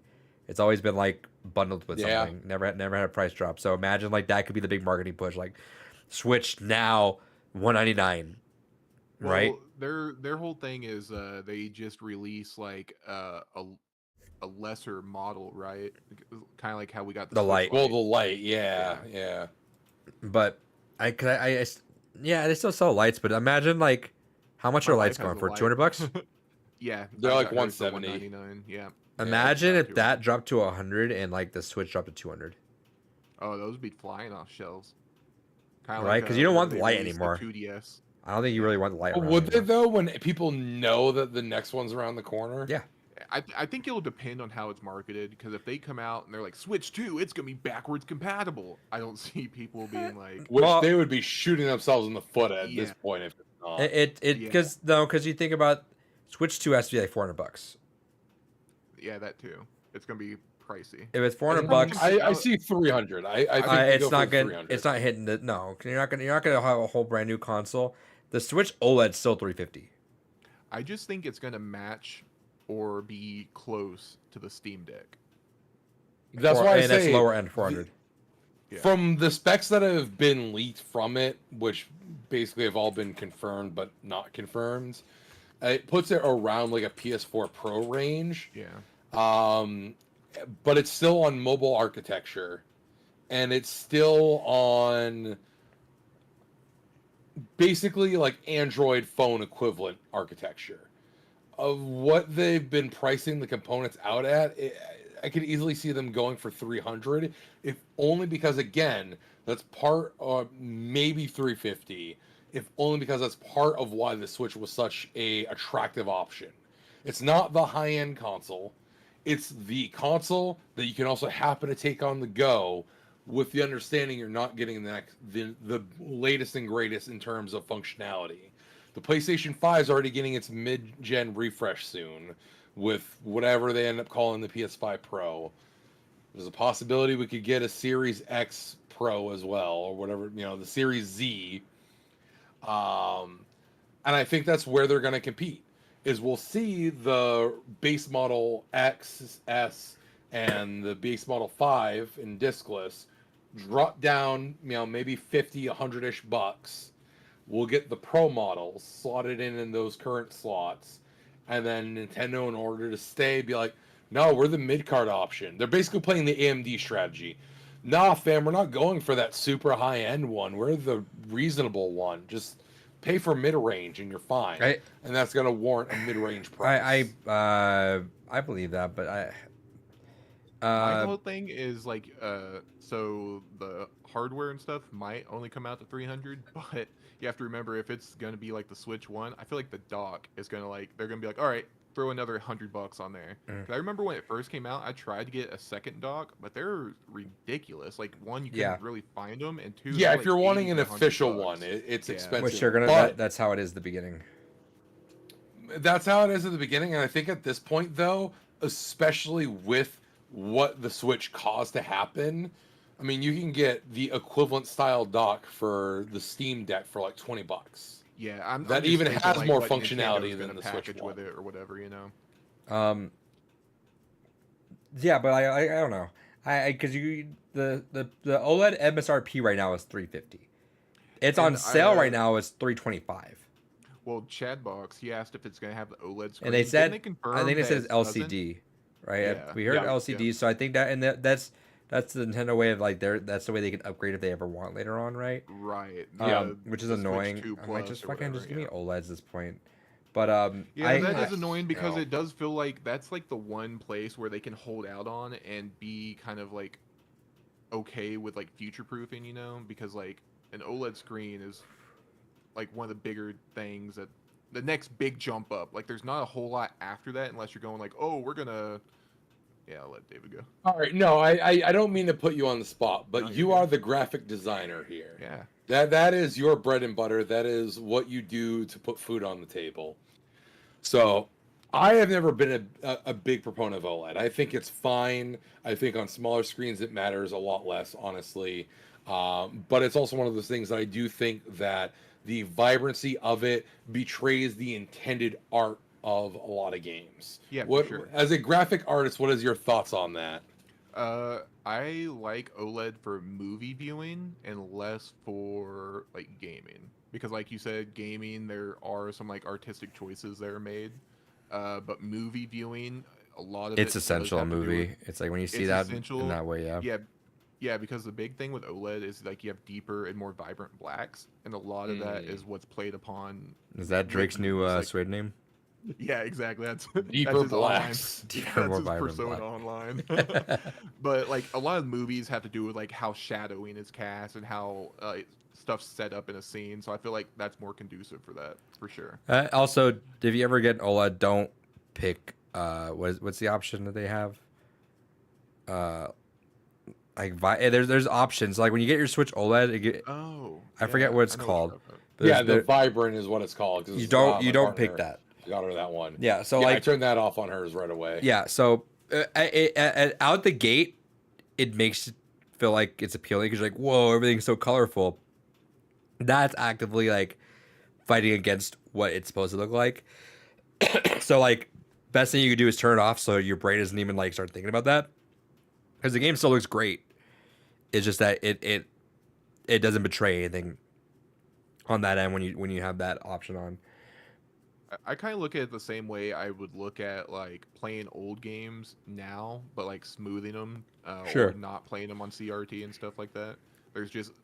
There's something else that gets added that kind of takes away, addition by subtraction, I guess you could say. No, that's fair, because especially if you go and you look at a lot of especially pixel art games that really took advantage of the masking layers with old CRTs. There's like two prominent examples. One is actually Symphony of the Night, The moon looks entirely different on an LCD versus if you look at it on a proper CRT. It's an entirely different shape just because of the way the different screens render pixels. But the other one is the fact that the dithering that can be used in a lot of CRTs. Silent Hill is a common game that's looked at of like, look at this game without a CRT doing dithering versus an LCD trying to emulate what that might look like. Yeah, all of a sudden everything turns Comic there's a big Sans. It's crazy. Exactly.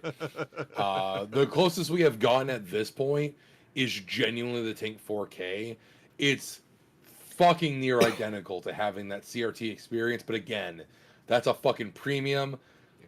Not everyone's insane like me spending $750 for a video fucking processor, but also not everyone's like me and has like nearly 60 consoles that I can fucking hook up to that and actually make it worth my while. So Yeah, so for me, I believe like the Switch 2, like even like I'm fine with an LCD screen. My bigger issue is like I'd rather like there's more details to the screen. Like if is it an IPS screen? What's the refresh rate on it? yeah, Shit like that. I just don't want an LCD screen to begin with, though. Sometimes, like it feels lazy at this point. Like, I get that, especially whenever we're already paying like whatever the price is going to be for the console. Just give me the premium. Because don't give me if it replaces half-assed- the OLED model for 350, I'm like, I'm paying 350 Yeah. for an LCD screen. Because like even like the exactly even the Steam Deck at this point, like everything's refreshed to be OLED. So if you buy it now, it's OLED. Yep. But Yep. And, yeah, and all their LCD ones are deeply, or not deeply, but they're discounted. yeah. that remind me of a new story we'll get to in a little bit later. But I got some fun frustrations with Atlas. We'll get They to confirmed if it'll be a little bit 1080p. later. Technically, they haven't confirmed anything, but I think it should be. Yeah. I could still see them doing handheld 720 docked. Don't give them ideas. Make them do it. I feel like I don't know. I feel like that I mean, might be even now, big handheld later. isn't consistent 720. No. There's a bunch of Switch games that are like 600 at most. Yeah. Yeah. David, you play anything else? No, it's basically just been Mario RPG. I Nice. haven't had a lot of time. I've been doing server migrations, and we just hit patch week. Every IT's favorite time of the month, fucking patch week. I'll be fucking patching servers for the next 2 weeks. Let's do it this way right now, since I kind of jumped over that. David, you buy anything this week? Yeah, I bought shit. Literally and figuratively. A couple things that I got for dirt cheap because fuck it, and actually one that I got a fun story about. But I'll say that one for last. Managed to get this for like 4 buckaroos. Kingdom of Paradise on the PSP. Neat little action game. Fuck it, I like the PSP. Why not? I got this weird little bitch Create on the PS3. It was $2, and I was like, I have the PlayStation Move, so why not? This was bought purely for nostalgia. I beat this game when I was a kid in 20 minutes, but I was like, fuck it. I have nostalgia.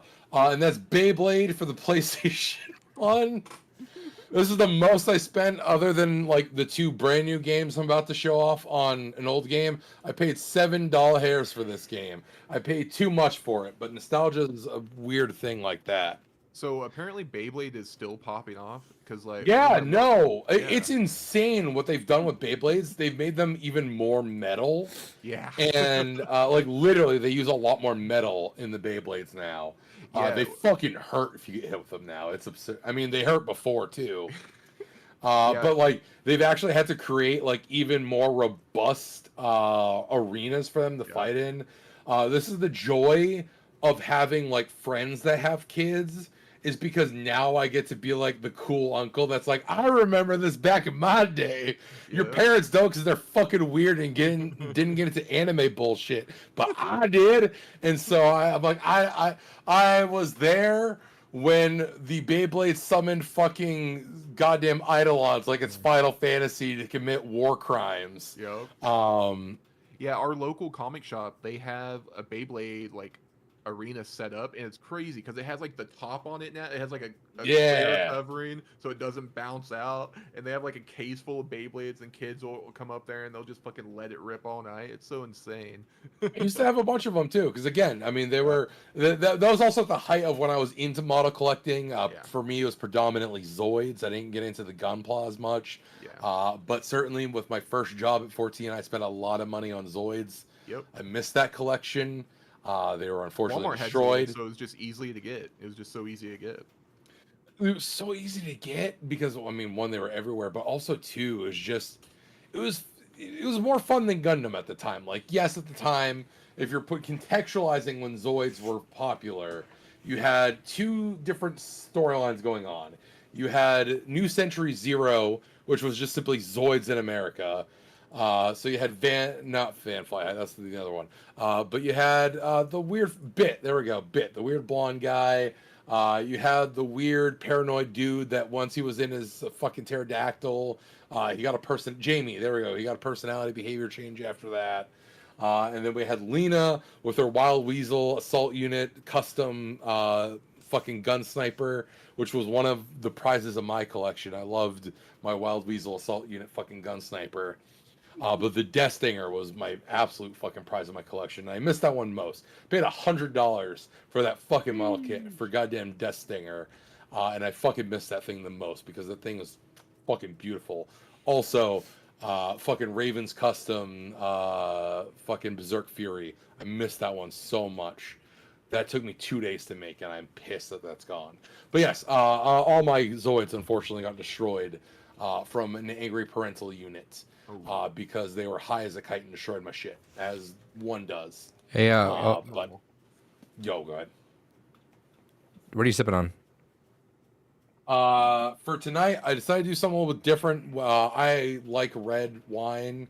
I don't have it often, but I do enjoy it. I decided to get some Apothic Dark.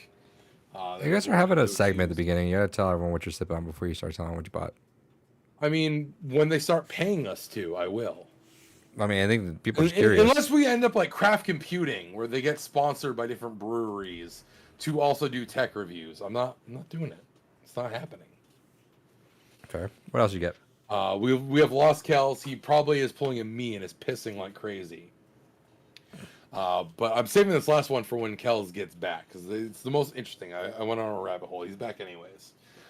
2 pre-orders came in. These were the most expensive things that came in at $20 a piece. It's part of why I collect for this console. But we got the Pico Interactive 4 and the Sunsoft Collection 2 cartridges for Evercade. I still need to test these to make sure they actually work. Interesting. Some Evercade cartridges have actually started shooting up to like $100 because they're out of print at this point. But with these, I'm still continuing to have a complete collection. It is the only console currently I have a complete collection for, and I will continue to do so. I'll be honest, I started collecting everything for the Evercade when it first came out because I didn't expect it to last as long as it has. I fucking wish the platform would die just so I can finally say I have a complete collection, but it still continues to succeed, and it's frustrating. But each new game release is $20 a pop, so what the fuck do I care? But lastly, I got this in an auction. I got this for $3. And I hate when sellers do this. They sold a bunch of games in the same series individually, and I wish they sold them all as a lot, because I probably would have intentionally fought a lot harder for this game. Because it wasn't until it ended up in my possession that I was like, I know fuck all about this. Let me do some research. That I realized that this game is fucking impossible to find. This whole fucking series is impossible to find dick all about. And I wish I had fought harder for it. So this is a game called Yakuza 6. Yakuza 6? Yes, Yakuza 6. But it's called Yakuza 6. Made by a developer called Akira Goya. This game is fucking impossible to find anything about online, at least on the English-speaking web. This whole series basically doesn't exist. You can find like one YouTube video that shows off gameplay from the series, But if you and I use Search Engine X, which basically you can customize however you want, but I use it to aggregate all search engines, feed me all the relevant data from all search engines on the internet, and I found fucking almost no information about this series. The only thing I have found is that the guy behind it, Akira Goya, also makes games on Steam. And one of the games on Steam is like a quasi remaster of the first game in this series. But finding anything else out about the series proper is fucking impossible. And the only thing I know about this series is that it's a eroge shmup combination where it's a bullet hell horror game with fat anime titties. It's got a lot of insect body horror anime titties. And that's the most I fucking know. I can't even trust fucking Christ, I just threw the game. I can't even trust the publication date on the back. I don't know if you can see it well or not.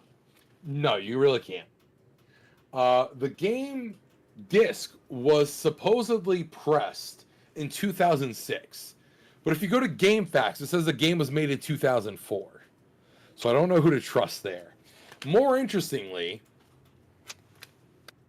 if you look at the front of the disc, it looks like a bootleg.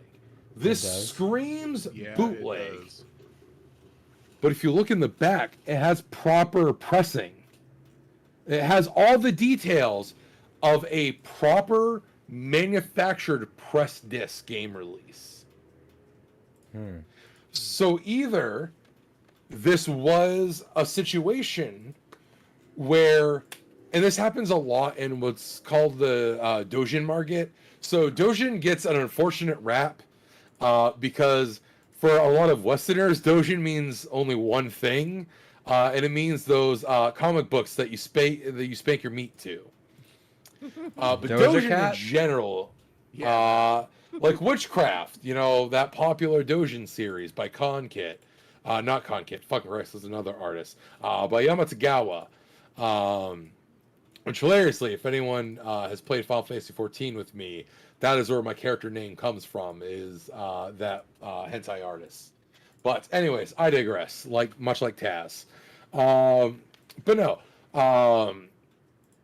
what I think happened is that it's very common in the Japanese indie market, because the Japanese indie market, even to this day, isn't much of a thing. A lot of times what happens is developers will go ahead and do limited press runs for their games and sell them at conventions. Yeah, exactly. And so I think that's what this is I think that the developer, the game may genuinely have originally been made in the early 2000s, especially with the system requirements. It says it requires at least Windows 7 / Windows 10, but it only requires a gig of RAM, 300 megabytes of HD space, and 256 megabizels of VRAM. So you're saying my 3070 can run it, right? Yes, exactly. Your 37 just barely will be able to run this game. But no, these are genuinely like fucking XP. Honestly, I mean, I wouldn't be surprised if you could fucking force 98 to run this game. And this may have just been another con press where they went ahead, got ready for another convention, printed a bunch of discs, and then there you go, Bob's your uncle. But I genuinely wish that they had bundled these together. I don't know why. In my brain, if I see anything sold individually, I'm like, I'm gonna throw a flat amount on all of them. But if I see a bundle of like a whole series, I'm like, nah, fuck it, I'm gonna go in hard on that whole bundle. But I won this one game for $3, and everyone else won all the other games in the series by basically just like last second outbidding me by a cent. And I'm pissed about that, especially now knowing I can't find fucking information about this. I want to know more. I'm also afraid to put this in any internet connected device in my house. So genuinely, I have an old XP laptop that I retired from work because finally we were able to retire most of our XP computers, not all of them, most of them. Fucking good old manufacturing software requiring being on fucking XP. Even wine, as much as I can get most things to work in wine, can't fucking get some manufacturing software to work in wine. But I retired basically a gaming level laptop from the era from work, and so I'm like, I'm taking it home because it's either I take it home or it goes in an e-waste pile, and I would rather take it home. So I don't connect that to the internet. I might go ahead and try installing it on there to see one to make sure it's actually a legitimate game and not a fucking virus. Um, but also to try and get to know more. I also couldn't even really find like a rip of this online. Usually, some emulation or pirating site has even some of the more obscure fucking games. I couldn't find any pirating site that even had this. So, for archival purposes, also make sure that if I confirm it's legitimate, I'll go ahead and do a rip for it, like I did for the prototype of Ice Children, so I can go online. But yeah, weird fucking thing to add to the collection, and I wish I had actually fought to get the rest of the series because there I checked eBay after and nothing is selling for these. So I have an eBay alert going for this series. So hopefully maybe one day get the rest of it. But even checking old eBay history, I found fuck all for this series for sales. So it might even just be a thing I might have to do what I've done for some of my imports and do like Japanese Yahoo auctions to try and find more of this series. But yeah, that's a fun story to go with the last thing I got for the week. What did you two assholes get? Wow. Calm down. No. No, Chad Box is right. That's definitely a David ass game. Yeah. I mean, yeah, you got shmup, you got horror, you got anime titties. I love all three of those things. Exactly. They did say. Is that the? Yeah, go ahead. Oh, you got it. You got He it. said, "Is that the game that the gas pump talked about at the end of Barclays?" Holy fuck, that's a deep cut. No, it is not that game, but it is definitely in that realm. God. Jesus Christ, I wasn't expecting. All right. Kels, what'd you get? Okay. Whew, that was spicy. Oh, what are you drinking? Seems how I got called out for what I'm drinking. What are you drinking? We're doing the last of my micheladas that I got from the old brewery in Texas, so savoring that. There you go. Yeah, more comics. Geiger 2 came out.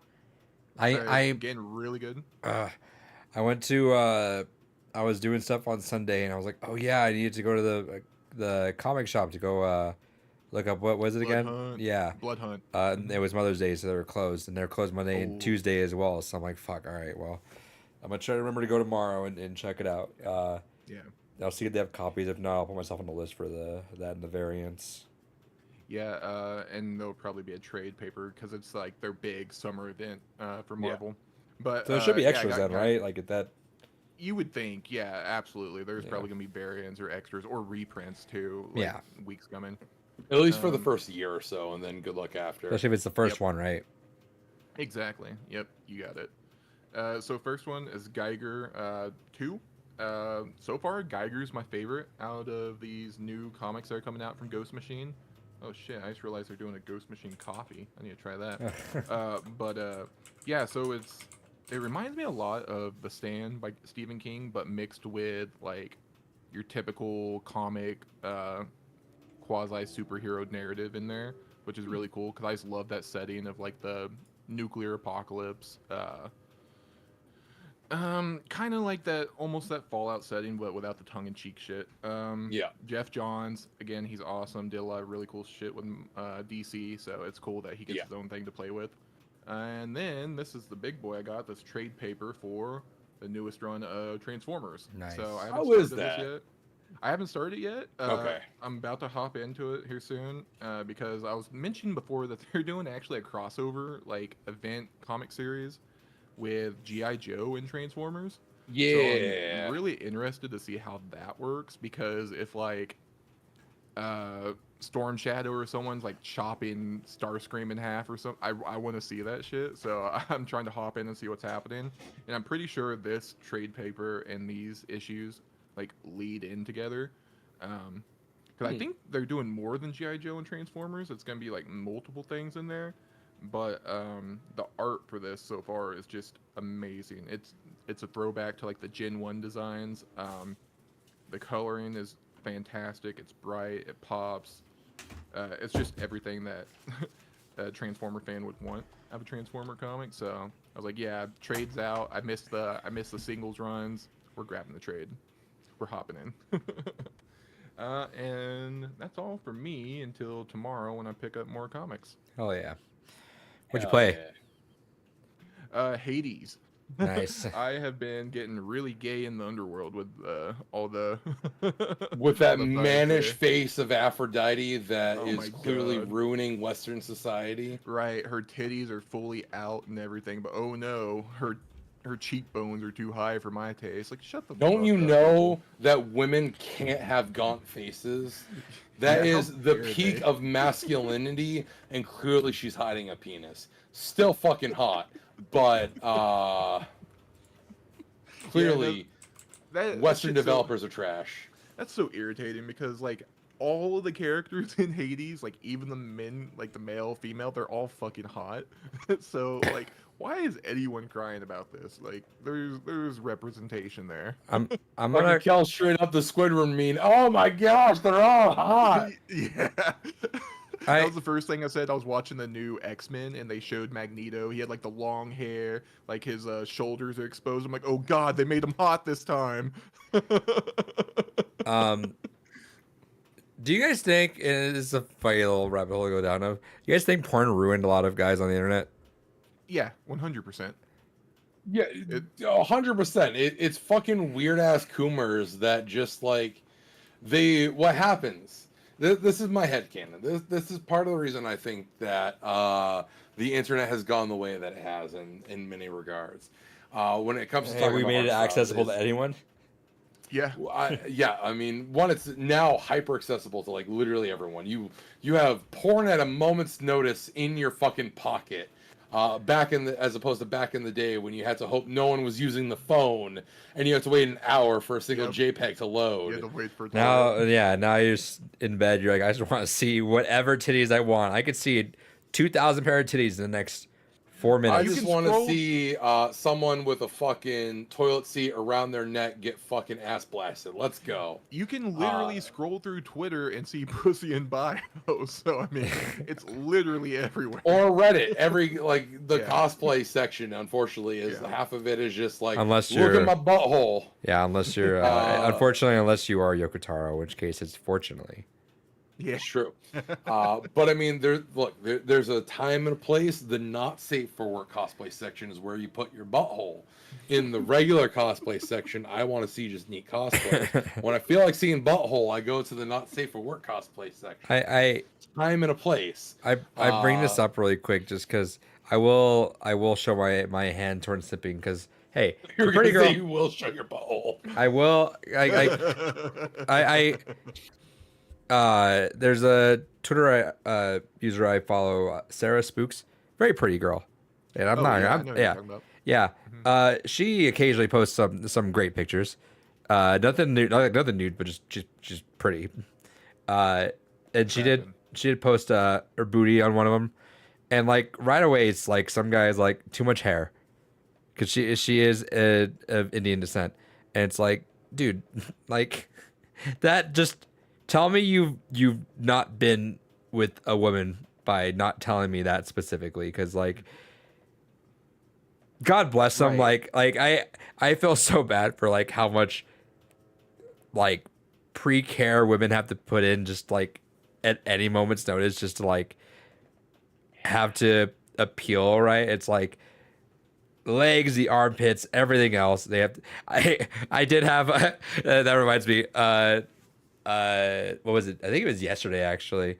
One of the students I was talking to looks at me and she goes, "Do you shave your arms?" I'm like, "No, I just have blonde hair on my arms." And she's like, "Lucky." No, because that's actually a thing. I did swimming for a very brief period, and I was like, "No, fuck this shit. This is too much work." But that's a common thing with competitive swimmers too. Yeah. Is you're expected to shave everything because again, every little bit you can do to shave That's off different. the time. That's for a competitive. But it's still thing. it educates you of like this is a lot of fucking work. Yeah. Like that's fucking intense. Yeah, I think part of it is, like you said, Adrian, it's easy access to it, and it's a whole lot of like, there's a lot of validation for people whenever they can just go on the internet and just say whatever the fuck they want to whoever. The fuck Yeah, they want. People that's Ooh, dude, it's so fun. It's so fun getting a Twitter someone. I even a day I got to like a Twitter beef with someone, and I love it because I'm like they try, and it's always like someone without a profile picture. Which case, if you come at me with like no profile picture, no name, I'm already gonna discredit you. I don't give a shit what. Well, you can say literally whatever you want. I don't Yeah, care. okay, Tom 5812 Yeah, they're like your name's dumb, and they'll like save my picture and send it back to me as if like I'm like cool. You have my picture now. Make it. I said make it your profile or make it your background now on your phone.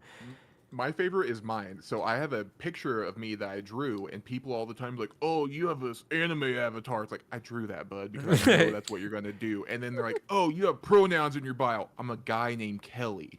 Do you not see how That's that fair. can get confusing? But also, so I will say, because I did have a talk with my friend. I think it was like last year or the year prior. I think I was like, so explain to me because we are a boomer age of the internet boomer age, right? Where I was like, explain to me like I understand. What's this skibbity toilet about? Jesus Christ. I understand the pronouns in the bio, especially if it's like a name that's more both. Like I mean, my name can flex on both too, right? But I was like, is there like something when it's like very obviously presenting? Is there a thing? He's just like, my friend's like, I just do it out of solidarity. I'm like, That's all kind right, of how I am. yeah, that's fair. I was like, I don't give a Realistically. shit. Like if I ever wanted to take on anyone, I could delete that from my profile and like literally take away like rounds upon rounds of ammo they think they have. But like, pronouns in bio. I'm like, is that the most you can pull out, dude? And I was like, dude, I have been, yeah, literally what I was gonna say is I have been on the Wild West of Xbox Live. I think I told that guy today, I was like, bro, I heard like worse things out of Xbox Live back in like '07, dude. You gotta try better than that. Like, dude, anyone that comes at me, I love that it tells you when you join Twitter on your fucking profile. It's my favorite Yeah. thing ever because like I flex that shit all the time. I'm like, bro, one, my Twitter account's older than you are, I'm sure. Two, like, you think I haven't heard everything on here, dude? I've been on here for what now? It's like 16 years on this website, brother. You can't tell me things I have not heard before. I have heard it all. It's just so fun whenever people just like want to throw that down. Like, all right, I'm gonna take them down. I'm like, dude, get in line. You're never gonna. It's never. You can try as hard as you can, dude. Like, it's I'm a not. professional shit talker, bro. Like, Like- this ain't gonna Like, work out I well have for been you. born of the internet prior, dude. Like, it has hardened me. Once that like, imagine just playing a video game, doing the best you've done, and being told to kill yourself like 4 times over that same match. Like, I've heard it And all. getting called the wrong racial slurs too. Like, Yeah. I mean, Yeah, no, all the time. It's like, bro, I'm Asian. You can get better with this. Cadbox said Jeff John's Green Lantern run is legendary. Agreed. Is Green Lantern Yeah. run amazing? Where's Kells from? Oklahoma. Oklahoma. But like, imagine saying like a pretty girl with like cleavage or butt, and then the first thing is like there's hair. Yeah. Like Or, like, that says like you have been desensitized by the internet by an extreme amount. Yeah, or Well, I'm pretty sure it's the same lady, the Indian lady. Yeah. She had like a controversy a few months ago. Someone said something about her nose or something, and she was talking about how like it's an insecurity of hers and shit. And it's like, dog, this like you're talking to this woman that you would never talk to in real life. You wouldn't Right. have the balls to come up and say anything to them, and the first thing that comes out of your mouth is like some form of insult. Yeah, well, What- it's the What same malfunction guys. do you have? It's the same guys. Sorry, Dave. I'm gonna let you talk in 1 second, but it's the same guys that are like, whenever like they'll like hit on a girl, like, oh, you down to fuck, and they're like, no, and they're like, oh, you're ugly anyway. Like, why are you Yeah, trying you're a to? slut anyways. Yeah, like what? What? Yeah, exactly. That's exactly what it is. No. but game, no, have what I an was ass gonna say is motherfucker. it's also not helped by the fact that we have become so also organized online with a lot of our deviancy that it's not like so many people build themselves into like one specific corner where they're like, okay, this is my gateway interest. You know, this model is what I am the most into in this moment.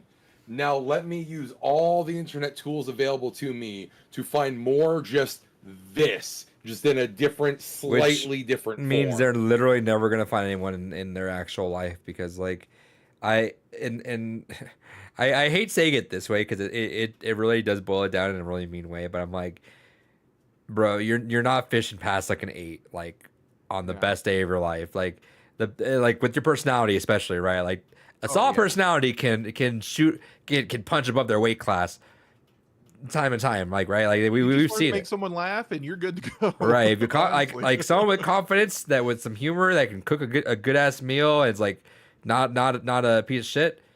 You could punch above your weight class for sure. But like with that kind of personality, you're not shooting past an 8. You're like stay within that 4 to 6 range of your eyes. Like I don't like classifying people like in that range, but like Yeah, in 'cause their there's no eyes, like all one subjective, scale. in yeah. their Yeah. eyes of whatever they view, like right, like you're staying in that, and I think that's the problem with like dating apps stuff like that. Is like, oh, I don't get any matches, which is fair. If someone has been on a lot of that, I'm not gonna zoom back off David because I would Dave was zoomed in for the whole time. Oops. That's why I hate using that thing because I always forget to like unzoom it. But that's why like I've been on dating apps for forever, you know, and I get that, but also like you could probably have a lot more matches if you stop pigeonholing yourself and like super pretty, super like. Did you see that? Most Critical found out that, and I saw because there was an article about Bumble saying that they're gonna have AI. You're gonna have your own AI dating other Yeah. AIs. I am so fucking glad I'm out of that fucking pool right now. I'm That's not. I'm fucking not. real, I'm dude. not on you guys' Well, end. honestly, I'm not quite my out. partner showed my partner showed it to me. I'm like, that's an onion article, right? Like No. that's gotta be an No. onion article. No, like I am not out of this yet, but I hope I am because that's a dystopian future that I freak out about because it's like it's too weird. That is the fucking weirdest shit ever. Like I do not. 100%. I don't know. Chat box has a few comments. People say Margot Robbie is mid are insane too, and like anyone on Yeah. that end, like even if the girl's like not my type, you can acknowledge when someone's like pretty, like that. That just Yeah. that should be what it is. Then She spawned like a whole wave of lookalikes. Yeah, like, right. mean, And then chatbox, dating apps are terrible because you judge people on like one picture, one set. Like I always get really what's the word? I existential, I guess, with it, where it's like we've boiled down to a species where you're looking at like a 6-inch device and deciding whether or not you'd procreate with someone. I will create a human being on this planet based Would. off this one image, right? In which I mean, like, as someone that met my partner on a dating app, like that's that. Like I fall into that too. But it's so fucking weird. It's so Okay, so fucking here's the thing: is I have met most of my partners through dating apps. And my current one, who's going on almost 5 years at this point, it's one of those things that for me, the one I always had the most success with, and of course everyone's story is going to be different, but I had a lot of good luck with OkCupid. And the only reason I had a good luck with that one is because it gives you a lot of options to just filter out people. There's a lot of questions baked into there. They give you a lot of surveys. One of the things I looked for instance, a very simple question I would hope Big ass. everyone gets correct. Which is bigger, the sun or the moon? I do. I would I hope. remember there were some very obvious questions on there that would do that. The amount of people that get that question wrong is fascinating. And it is a very quick, you are not someone I want to spend any time talking to. And that is what I look for. Granted, this was also at the height of when I was in recruiting, so I was used to making judgments on people within a 6-second time span. I will say, I wish I but- could. I wish I went speed dating. I feel like speed dating. I feel like I still feel I've had the opportunity, and I still feel like I could just kill it in speed dating. But it's like the effort of it and paying for it is like I just didn't want. I never wanted to double with that. Okay, real quick. Chatbox, here's the thing. And this is the weird thing where my brain understands the paradigm of that perfectly, though. So Chadbox in the chat, swiping on people is just weird to dismiss people on a 2-second glance. That was my job for 5 years. Right. But Was- you think about it like on a grander scale, right? Because like imagine, like I think about it this way. There is 100% another universe, especially someone using like you and I, having used dating apps, that we definitely have swiped away on someone that could have been another solid partner that we could have lasted forever on, just not really thinking about it, right? And then like I feel like your standards also, I would love to do a study. If I ever go for my PhD, I probably would do a study on all this. But it's like I also think that like as men get more desperate on apps, their window of what they want shifts. So like you could be it's an very interesting picky out the point. gate. Like, all right, well, I have every woman in this whole city of however many hundred thousands or whatever. And so you'll be picky. But then as like, oh, I've gone 3 weeks with only 2 matches. Okay, now you become less picky. But you've missed that window already ahead of time where you've swiped already wrong on people that you would have succeeded with probably, right? Like, Well, it's also a weird thing too because I think there's a study done, and I think men are like overly represented in most dating oh, apps. Like, 100 billion%. yeah, They're built so against men, and it's built. I mean, they're trying to sell you subscriptions, right?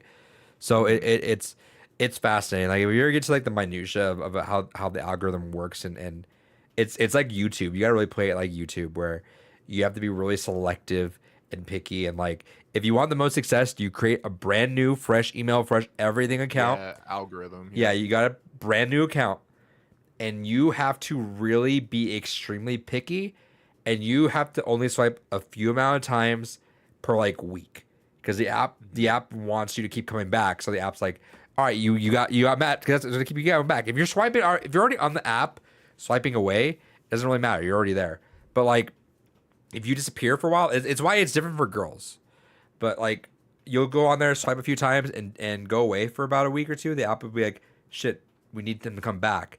So it throws you, ironically enough, even though you're gone longer, it throws you in more people's algorithm because it wants you to have matches to bring you back to the app. Mm. It's fucking weird. Like it's I get so fascinated by dating apps and how they are, because like it's really like the norm, right? Like you think about like 10 years ago, that was the taboo. Like, oh, we met on online, and I was like, what the fuck? But now it's like the opposite. It's like we met in person. What the fuck? Yeah. I mean, shit. Even when I went to go hang out with you for the very first time, a lot of people in my area was like, "What the fuck you mean you're meeting an online friend?" Like that was still a weird thing, and that was Right. like only 10 years ago, maybe. Right. Yeah, my wife is doing something similar. She's going to a meetup for like a bunch of her online friends, and like all of her family's like being weird about her friends. Like, oh no, like what's gonna happen when you meet up with them? Like, have you never met like? Because I've done it a few. I've met like Xbox friends in real life. Yeah. And Hey, shit like girls that, have the and I stigma mean, against them, which is fair though too, right? That's Because true. it's Yeah, I was gonna say girls, generally speaking, have more to be concerned about. but I feel like we've gone across we passed enough couple of years where it's like I feel like, I mean, obviously not unilateral, right? But like people can, if you're friends with someone for like a good amount of years, hard to get catfish unless you're an old person desperate for love, right? We're pretty solid on we. I mean, um, I remember I did my cross country trip, right, and I did that tenfold where I met everyone. I was like, let me clear off my entire list and meet everyone I've done now. I was like, you're not afraid of getting kidnapped? I think I was like 25 at the time. I'm like, 25, no one wants me right now. I'm too old. I'm out of the age range now. I'm good. But yeah, like I don't know, like stuff like that fascinates the fuck out of me. It's so fucking weird. And then you wonder what stigma that has in the future with things, because like I think apps just bring down the morale of so many people, and then you're opening floodgates once you have like your personal own AI dating other AIs.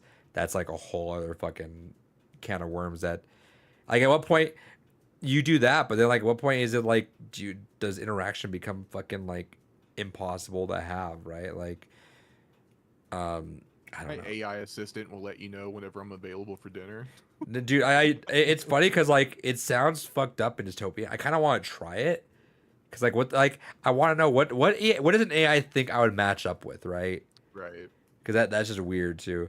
Yeah, you know that'd be a really funny litmus test for couples. Let's both create a dating app and let our AI see see if our AIs find each other again. In which case we're like, all right, cool, we're sold, we're good. Um, I always wonder what success rate of dating apps was, like what the percentage of people stay together. I it I don't know because like I said, like it's kind of the norm now, but like you go through trials and tribulations for a lot of that too. So Yeah, I was gonna say I think it really also depends on like the hardest part has always been like being at the same stage in life. I mean, and that's genuinely true in most relationships as well. Is making sure that you're both at the same point where you're wanting more or less the same things out of it. Because no matter what, if neither of you are at that same page, it's not going to work. Period. Anyway. sometimes you You know, have the you good maybe match and just not the right time. yeah. And so that's kind of the big thing. I think that as long as you're both kind of on the same page and you're at the same points in your lives, where and how you meet doesn't necessarily matter as much as just kind of that kind of key component. And then from there, there's of course the other things, compatibility, interests, etc., that kind of come with getting to know a person more. But truly, one of the biggest end points of most of my relationships has been My just cream collection. being. That's right. I wanted to hoard, and no one was down for that. They didn't realize how Uh, big the sun was. that's right. I know what was your Uh, biggest barrier, David? no, but genuinely, my biggest barrier is just being at different places. Either being with partners, that's like, okay, I'm ready for the kids and settle down. Things, oh no, we don't do that here. Or the flip side of being like, I just want to stay inside and like maybe have a couple friends that we go see on regular occasions, and be like, no, I want to go clubbing and drinking. No, we don't do that. We don't do that. So genuinely, that's been one of the biggest things that I have found from my experience, at least, is that just the biggest killer is not being on the same point in your life as other Sure. people. Because again, everyone ages differently. Everyone goes through different experiences that causes a grow up phase at different times. And so that's the kind of key thing. For sure. Stay away. Sorry, I sent out. Kels, what else are you playing? Hell No, yeah. it's all good. Honestly, Hades is it. I played a little bit of Overwatch today after work, just because they did like a big rework overhaul on tanks. And What so would it's they just kinda do? like, okay, okay, so a lot of tanks got like big buffs to them. Like Wrecking Ball got big buffs to them. Diva got a They, Prius sponsorship. yeah, exactly. You can now get a Not Prius, fucking the other Porsche. P1 Porsche, yeah. Yeah. And Farah's voice actress is a Zionist that still hasn't been replaced, so it's What? all cool. Farah's voice actress, she said some really sussy shit about Palestine Oh, and like no. You just hate Jews. Just say yeah. it. That's You, my- as an Asian individual, hate Jews. I did not vote for that's- Israel in That's my fucking Eurovision. character. God damn it. I know, I love Farah. Farah- And Farah- I've seen that. I was like, God damn it. That's more like a God. far away That's been pick. my gamer tag. Still far medic. Oh Yeah, man. so I- I played a little bit of that, and it's interesting. How for when's the last sure. time you It's played gonna before that? So I have buddies on Xbox that we crossplay a lot, and Overwatch is like one of the big ones that we'll crossplay on, and we'll get like a few games in every other night or so. So Oh, so you're it's still playing actively? pretty much, but it's like all quick play. It's like hop 'cause in, he has get a no few morals. games in. I've Yeah, I've not exactly. played Overwatch in probably about like 6 months. Gotcha. And I'm- So, yeah, I'm- you're missing out on a few. I'm heroes. really curious now as to like how it'd be. This is the first time. This is the first time I've gone this long with characters being rotated in. Yeah. Well, hit me up. We'll goof around sometime. Yeah, I'm curious. I'm also scared though While you're because saying that, I unsurprisingly have to pee. I'm also scared because I watched a game that like I love still, and I'm like I will just like sit down and play like 3 or 4 hours, and then there goes my night, and I'd like as much as I like it, I'm like I'd rather play other games or I'd rather do anything else because just Overwatch is a time sink. For sure. And that's how I used to be, but nowadays I've kind of gotten into the mind frame where I'm like, I can have fun with this game, but I'm not. I understand that grinding it and like spending a lot of time in it is a huge waste. Because I feel like there's a lot of issues with like competitive. Okay, so what's going to keep me in the game would be competitive mode. I can grind competitive modes in games all day, Sure. and I can sit there and play all day. But Overwatch, I feel like has like a lot of issues with the competitive mode that just aren't conducive to keeping players. Oh, so keeping players engaged. A lot of it's just keeping you like there. So I don't feel like there's a whole lot of things that are making me want to keep playing other than seeing the bar go up, but the bar doesn't fucking go up. So Did so that's my were big you issue. one that you were a fan of Overwatch 1's rank more than 2? Yeah, for sure. Because in Overwatch 1, like I knew if I won, I was going to get points and move forward. In Overwatch 2, there's been so many times where I'll win games and not move at all. And that's more That's annoying to demoralizing, me. I feel like, because you're like, you, Exactly. especially if you go off a losing streak and you're like, at least when you go off a losing streak and you gain a little bit, you're like, all right, we're getting back on, like we can get back towards this. But like, just any win that just doesn't do anything, you're just like, oh, okay, I guess this is my permanent rank, right? Right. And it's one of those things like I'd rather see the bar go down than it not to move at all because then it's like I don't have any like feedback. Like what did I do wrong here? Right. Like we won the game, bar's not moving. What else do I have to do? But it's not telling you what else you have to do. Granted, they did change that. Now they made it more like Overwatch 1 to where it's telling you like what you did right, what you did wrong, and it's showing you the points being allocated. How does it tell you what you did right and wrong? So it's more like a merit demerit system. It'll be like a green icon. It'll say like you pulled this game out when you weren't expected to win, like it was weighted against you in the Oh, matchup. what the fuck? That's kind of cool. Yeah, so they did change that. Just my main issue with it is that they made qualifying for it a lot longer. Now you have to do like 10 games to qualify. Or 10 per rank. Yeah. Fuck. Well, it's still like bronze 1 through 5 or whatever, Uh-huh. but in order to get to that rank, you have to do like 10 per roll. So it's like it's just so annoying. It's just such a Comp time games can go sink. forever too. Exactly, that's a big thing. Like one comp game can run like 30 minutes if you're like running every point to down to the second or whatever. So it's And so then when you long. play like a 30-minute game and no progress either way Yep. is so fucking annoying. Yeah, exactly. Because Why even people while you quit League. yeah, exactly. No, legit. A lot of these games just have really fucked up weird systems for their ranking or competitive that I don't know what they're doing.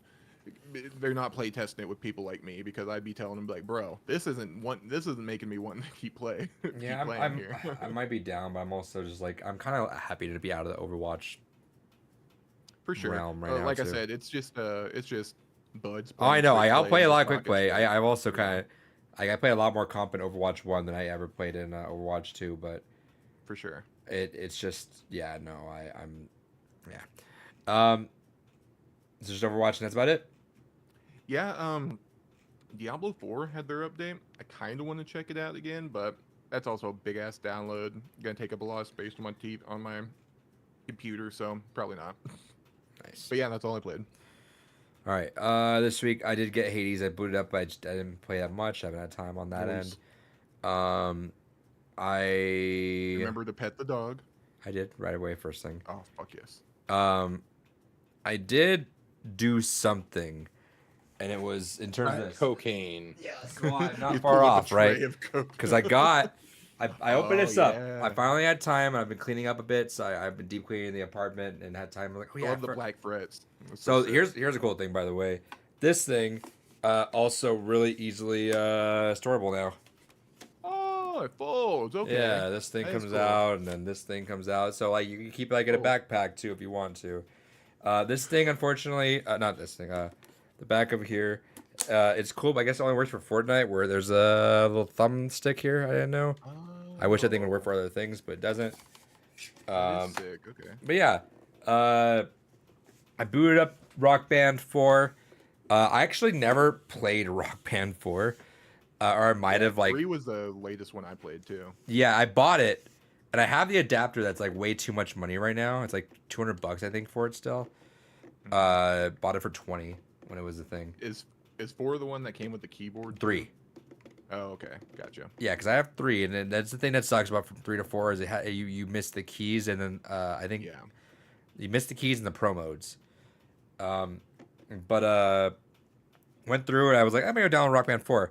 500 tracks. I forgot I downloaded as a high schooler.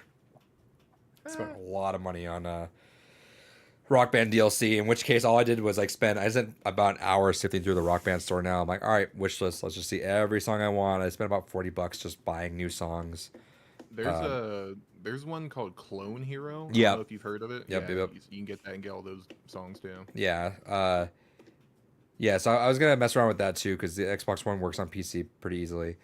But I was doing Rock Band 4 just because it's on the living room TV and everyone knows that. And one thing that sucks is I didn't realize they also delisted songs off the Yeah. thing. So like I love Red Hot Chili Peppers, and I was like going through and I was like, why is only one? What the fuck? Why is only one song up here now? Because I downloaded the whole album before for Blood Sugar Sex Magic. They delisted everything except apparently the only way you can find those songs now is on when they made the Like a hack pro. system or something. What? Would it be like a hacked? No, system or that's something that's like definitely the way. a console? But the genuine way you can get it is they made the pro Fender bass on the for Rock Band 3. If you have it new, it comes with a code for 5 of the Chili Pepper songs, The fuck? Okay. which people spend like $125, $150 to get now because that code is like it's delisted. That's the only way you're ever getting those songs now. So it's like now I put on my list just to, if you ever see a new one of those things, I'm like I'm gonna snag it just because that's just kind of neat to have now. But I was like, cool. So I was playing this, and the girlfriend's just hanging out. She doesn't play the songs, but she's like a singer. So I was like, hey, and I actually bought. I was like, what are the good mics? Apparently, the Wii U mic is the best mic. So I bought a Wii U mic. It's coming here later this week. Bought a mic stand because when I was younger, I always loved singing and doing the guitar at the same time, but never had my own mic stand for it. It's like, all right, cool. I'm an adult now. So that was one of those purchases. I'm like, all right, adult me, fuck it. So how me and the boys did it, we used Turtle Beaches. Yeah. So just throw on a Turtle Beach, someone be on drums singing and playing. Yeah. So that's the way you could do it. But there's something nice about the mic stand, though. You For know. sure. So I did sure. that because I had the headsets. I could have done it too, but no, I want the experience. And I have the PS5 version one because I forgot that I prefer both. And I was like, all right, I'll return that. And I was like, you know what? Let me go look. You know, maybe can I return it and just get the Xbox one? Nope, they're sold out and now it's on for $300. So I'll probably just throw it on eBay, I guess. Can't find an Xbox version one, but I guess I'll sell that and at least make up the money. So I got these for no money because that'll be I feel nice. like if they sold out like that, and They'll with make how more. Fortnite, They'll yeah, make more. exactly. With how That's what I'm saying. Because I kind of want to get rid of it now. now, sell it now, and I'll buy it later. That's fine. Fun But like fact, did you know GameStop, that- shout out to GameStop. I made a joke this fucking weekend to someone. I met someone, we were talking, I was like, remember GameStop stock? And we laughed about it. I had the third eye for a second and just lost it. I'm so mad. That's so fucking funny. Sorry, I interrupted you. Nah, you're good. I totally forgot what I was gonna say, so it's all good. That happens. Rock Band. I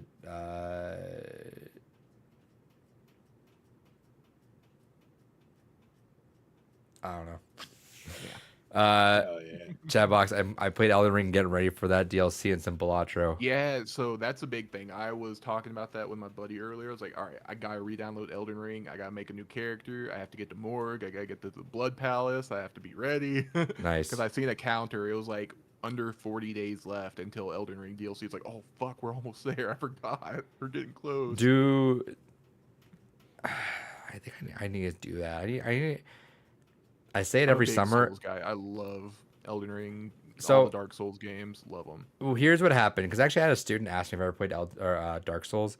I told them I got like about 6-7 hours in, and they were about to start like making fun of me, like, "Oh, you couldn't beat it." I was like, "No." What happened is I finally did the thing that I always wanted to do, which was do Sunday morning streams, because Sunday morning is like the perfect time for a stream. I think I'm like, get out of the way, because as an adult, I do stuff early because I can have the whole day to do whatever I want, which is nice.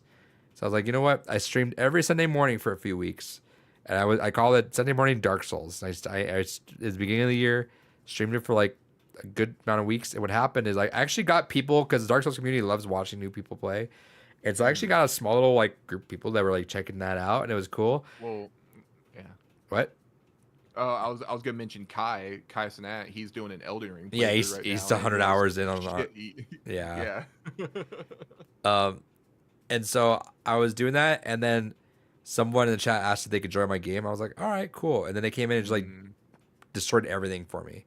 Like they just like they went in and just like started killing everything and beating bosses in a couple hits. I'm like, oh man, like I wanted to play the game. So Yeah. I got kind of bummed out and I just stopped playing. I was like, I appreciate you trying to help and doing the cool stuff, but like that, I wanted to play the game. Yeah. Because I feel weird if I got through like the first like couple bosses that were big and just like didn't actually play. I'm like, Chatbox says, I'm a big Souls guy. I have tattoos from the games. That's sick. I just put away that Dark Souls compendium. I'm wondering, because I say it every summer. I'm like, I should beat video games this summer. I definitely can't really do it that much this summer because I have a lot of travel plans. But I'm like, what if I just Speaking started of, I was playing gonna Dark ask you Souls? about Evo plans. I too, forgot.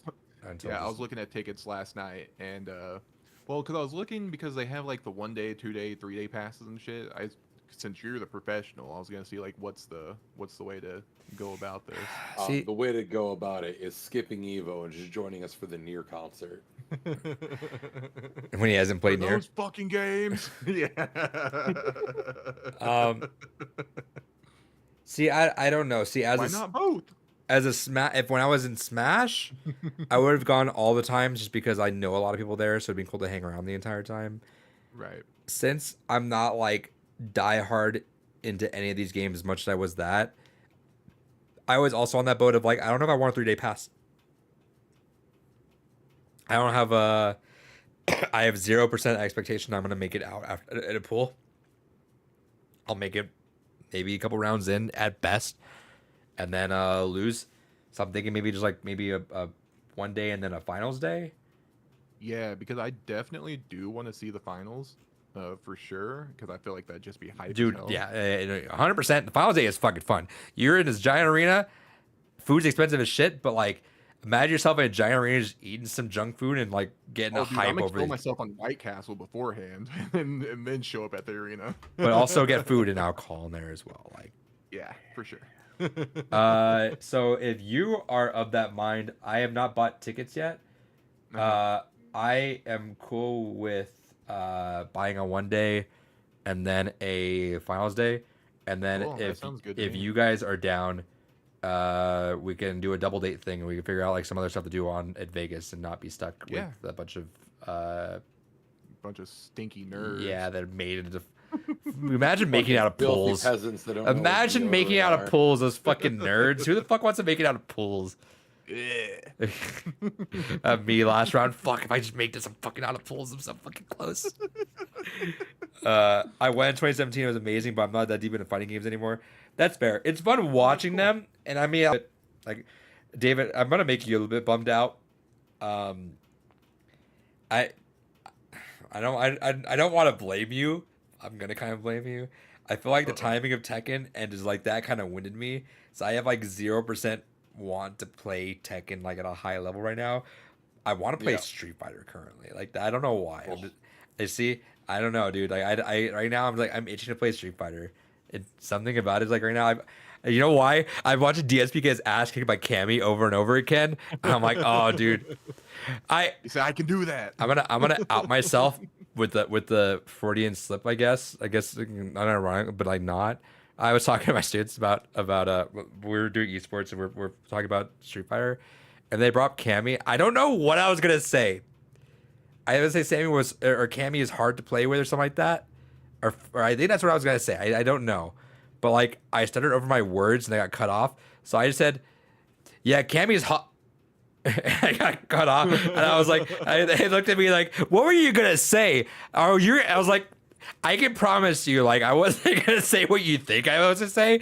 Of all people, I would have. Why would I not say, like? Why I would just I wasn't own that. about to say I'd bury my face in them fucking cheeks at all. Yeah, I was like, I would just say that if it was like of all people, like I would have just said that, like who the fuck cares? But like, Yeah, I that's was a not. given. Yeah, I was like, I don't know what I was gonna say. Like on my cat's lives, I don't know what I was gonna say, but it was not what you thought it was. I would not hesitate to say, "Squish me between those thighs, please." because There is no shame. yeah, like but yeah, I don't know. The DSP has been screaming about getting beat by Cammys over and over and over again online, and just I'm like, oh, dude, that just seems so fun Not to do even right top now. tier. What is? I don't understand. He plays low tiers. He complains about anyone that's above tier him because he's just bad at the game. Well, he's okay. I'm not gonna say he's bad because he's obviously decent, but I don't know. Part of me wants to like grind it out and see if I can beat him online. I just Yeah, want but being decent in Street Fighter 6 is just knowing how to throw break. no, Bro. meta's gotten about the the rush down now. If you know that's where a Like lot of every it- fighting game. yeah. But Which is part of the reason, honestly, I think I am slowly losing interest in fighting games from like wanting to invest time. Is there's really only one play style anymore. and that's fair. But the good thing is that's fun play style to watch though, so I'll never stop wanting to watch that. Yeah, that's why I definitely still want to continue watching, but it's kind of like, I mean, I can't comment on Guilty Gear. Guilty Gear has always been fucking unga bunga, unless you're a weirdo that plays like Venom or something. But I mean, even seeing like how insanely fast and aggressive Tekken 8 is compared to the last couple of years of Tekken, Street Fighter 6 hyper aggressive. I don't know. That's kind of the reason I'm honestly a little fearful if we ever did get a Marvel. Like even 3 was considered controversial for a comeback mechanic. Let alone, all right, now let's release Marvel again in an era where things are even more simplified, and there needs to be even more focus on hyper aggression. Am I not able to just like book a 1 day and 3 day? Do I have to like go in twice for this? Yeah, because you're a bitch.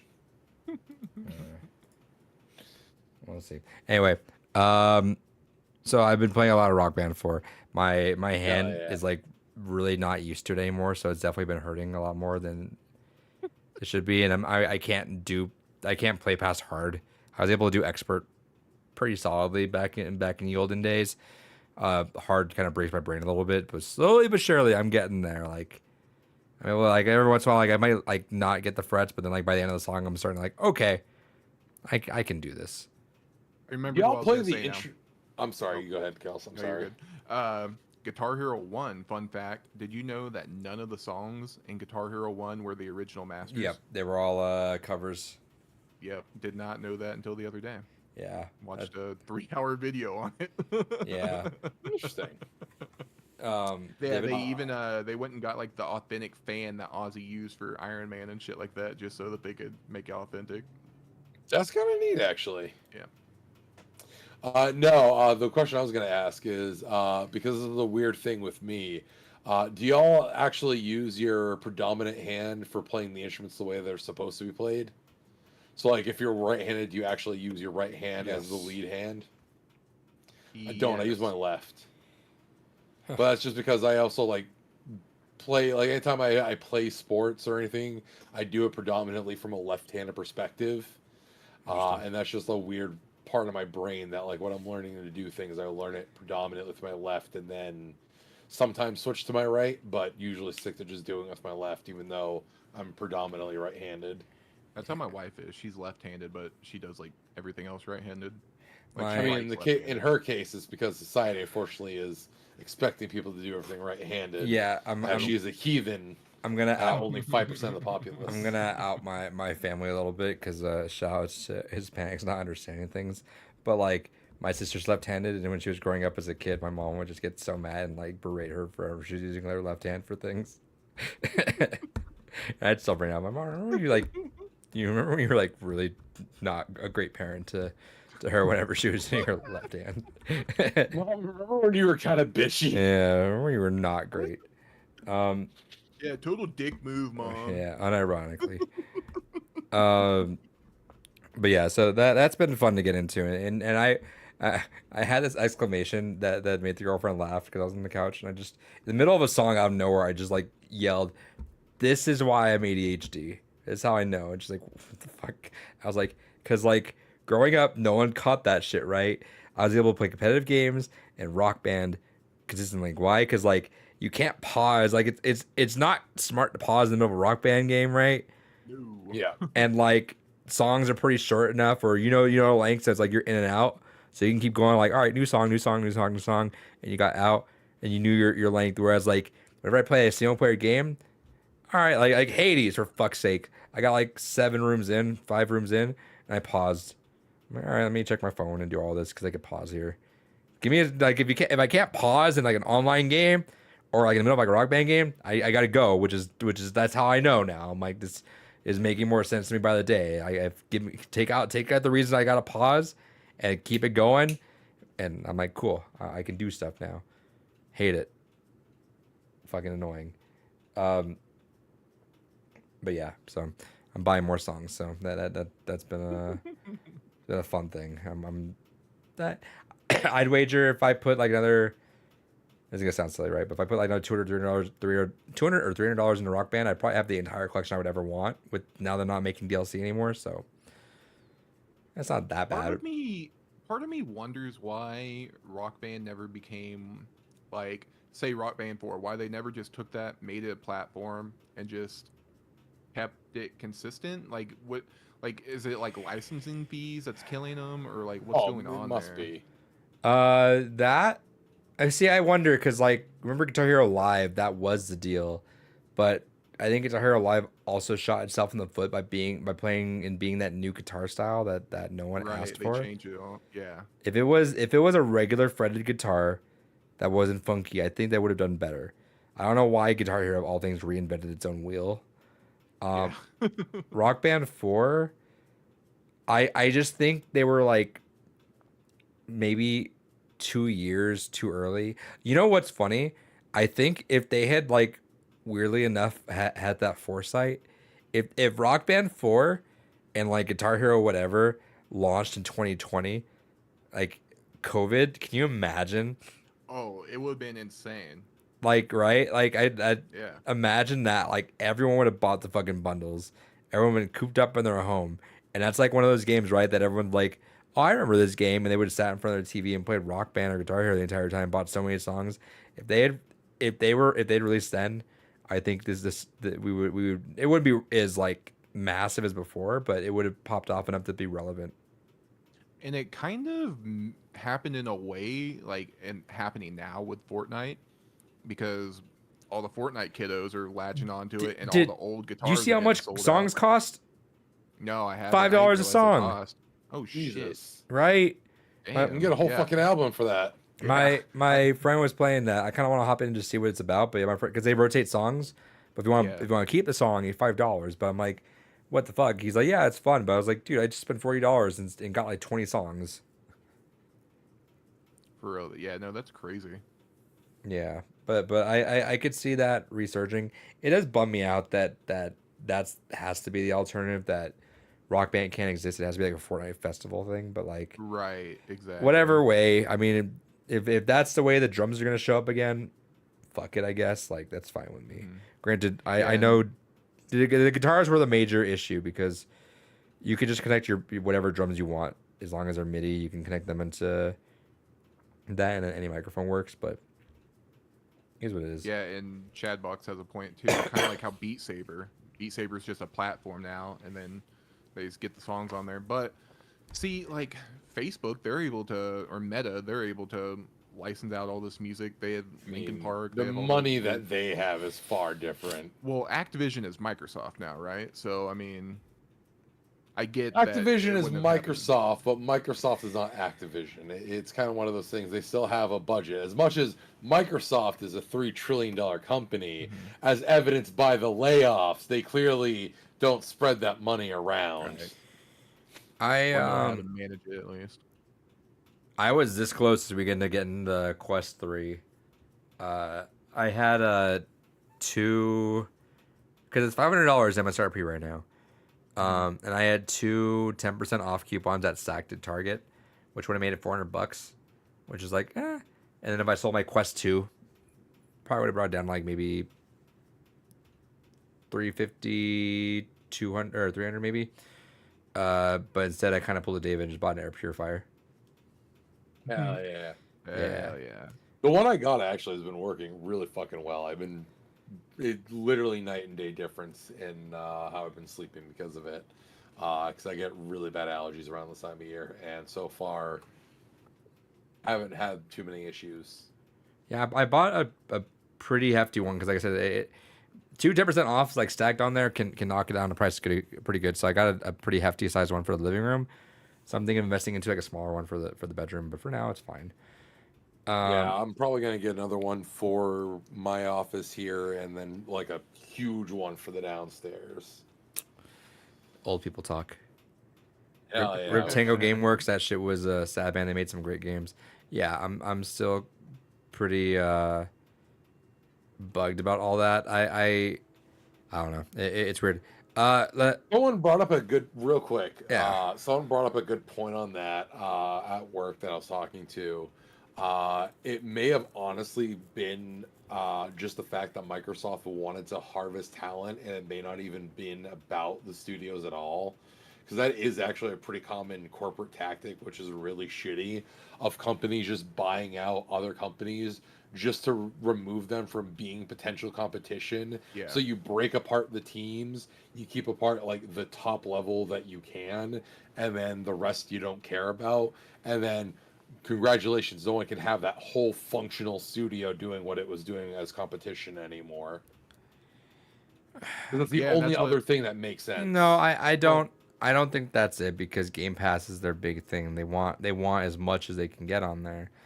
I just think budgets have inflated, and Tango might have just got hit with the bad timing thing, which is like they just finished Hi-Fi Rush, which is annoying, right? Because they said it was good, but it wasn't.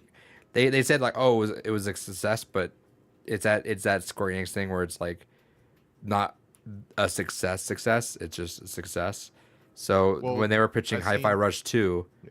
it wasn't. They're like, all right, well, it's probably not going to do that much, so let's just get rid of them now. Yeah, I seen some like Xbox put out something about like investing in smaller games or something like that, and one of the developers for Hi-Fi Rush like posted like all the awards, like a picture of all the awards for Hi-Fi Rush. Like, oh, this wasn't enough for you. Yeah, it's. I don't know. I think Or not for I everyone. I understand. Yeah, and Chadbox Evil Within 3. That's the one that pisses me the fuck Yeah. off. Also, rip the Dishonored series. Yeah, like all these IPs are probably No, Dishonored I feel will be they fine. Yeah, they'll move that to the other Arcane or somewhere and ship out another game. But like Evil Within 3, I feel like is gonna be dead. Ghostwire Yeah. Tokyo probably never getting a sequel No. again. They're probably gonna be like lost to the wayside. If they're not doing anything with Banjo, they're not doing anything with Evil Within 3. So I don't know. If it was, that's just the one that tilts me. I think if it's like, I understand if it was Arcane Austin, shit situation, sucks, understandable. Okay, but just Tango GameWorks being thrown out there, that one just rubs me the wrong way. I think literally if they had just avoided that, okay. But we've also just everyone calm down.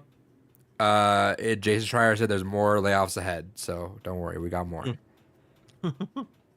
But wait, there's more. On a good side of things though, shouts to Herman Holst for Yeah. taking over PlayStation CEO. I trust him more than what's it? I already forgot his name. Luckily, what's that? At Sajak. Who's Jim Ryan? I already like him more than Jim Ryan, because Jim Ryan. Mister, why would anyone want to play old games, Ryan? What Jim Ryan is to PlayStation like Don Matrick was to Xbox, except just not as dire. I mean, has Xbox ever really recovered from Don Matrick? No, and that's and we mentioned this last week, but that's the thing I wonder. It's like, again, how much is this is Phil Spencer? How much is it just like the irreversible damage that Don Matrick did? Because I do believe that Don Matrick just killed a lot of the brand just in perpetuity.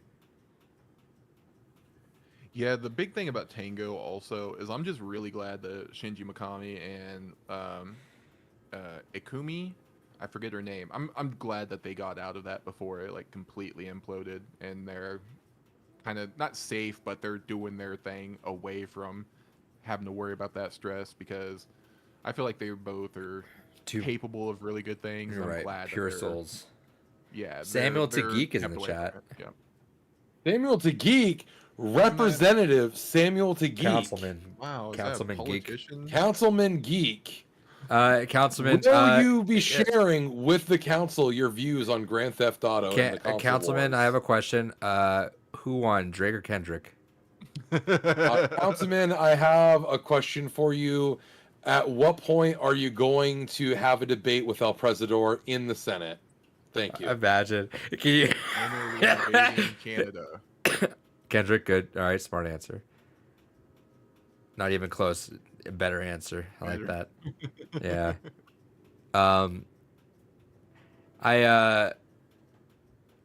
Yeah. Okay.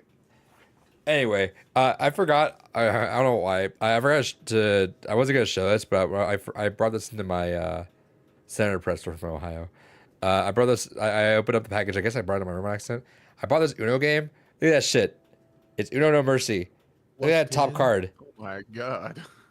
Plus 10. For if you want to make your family hate you. Right? Just fuck them, right? Jesus, yeah. That sounds like personal hell. Anyway, fuck, I played something else, but I can't. I did buy 2 games that I want to give a shout out to. Hell yeah. I've not yet started them yet, but I will this week. Let's see. I bought Crow Country, which is that PS1 horror looking game that was looking pretty Yeah. solid. Yeah, I've been wanting to pick Yeah. that one up. Yeah, I bought that, and then I bought Animal Well because I heard Yeah. constant talk about that. Shout I out just to really that want that one on developer. physical. Shouts to that developer. 7 years totally solo, 35 megabytes. Love it. We love to see That's it. awesome. We love to see Yeah. it. So I got those games. I'm excited to boot those up sometime soon. I shouldn't say this out loud, but I keep forgetting to mention it because it's funny. I've still getting free internet from Comcast.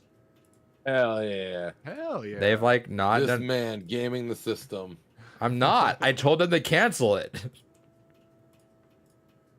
And they confirmed that they canceled it. So I'm gonna try to message them. I want to keep it going, but I want to get it in writing that hey, I canceled this. Correct? Yes.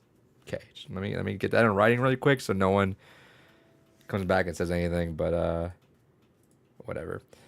I don't know if anyone played Dead by Daylight yet, but they put Vecna from D&D, and they also announced a Castlevania chapter. I heard about that. Yes, Matt Mercer will be voicing Vecna. I do want to go back in. I just want to play Alan Wake. Should we be getting that Alan Wake DLC sometime soonish? I think so. I feel like they said Said like spring. early summer. Or summer? spring, It might have been something summer. it's somewhere around there. I'm excited. Any other big news happened in video games this week? I feel like there has been. Square Enix Where? is Yeah. fucking setting itself on fire. Oh yeah, what was that whole deal? I've heard them passing. I didn't look into it at all. They're finally deciding, hey guys, we need to make more money. Let's go multi-plat. Yeah, I heard that was the thing. What does that mean? And what did they say specifically?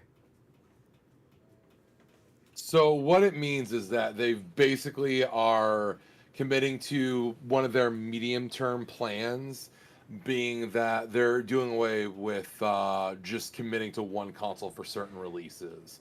Because Shout they outs kinda have to Rebirth just that bad apparently. Not that, I mean, it's not that bad. It's just that's kind of what happens when one, you only release on one platform, and two, it's a sequel. A sequel, unless it's a special certain situation, is not going to sell as much as the first one in it. Especially in a situation like this where like you directly have to play the first one to have the full context of that. And even then, you technically still need to have played the first original FF7 to have even the full meta contextual concept of that, plus Crisis Core and everything else. Like, that's a bad thing. And again, Square being Square has a bad habit of a bad understanding of what success looks like. A game can sell 6 million copies and it underperformed. Fucking Christ.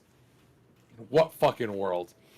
But not only that, so it was part of their, I think it was their earnings call, where they're like, yeah, we're committed to medium term plan.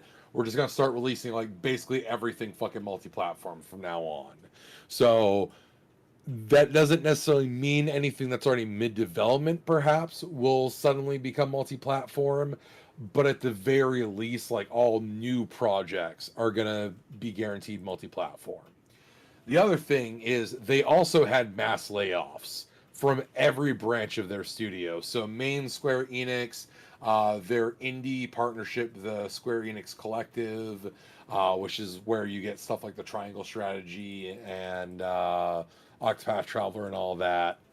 And a few of their other studios that they still have that they didn't sell to Embracer across the board went ahead and just fucking laid off. I think it was like a couple hundred individuals, which is fucking wild to see from a Japanese studio because you don't often see that from them.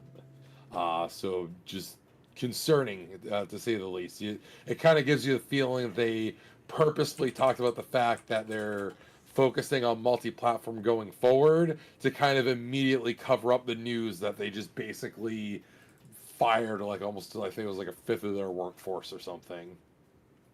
Sick.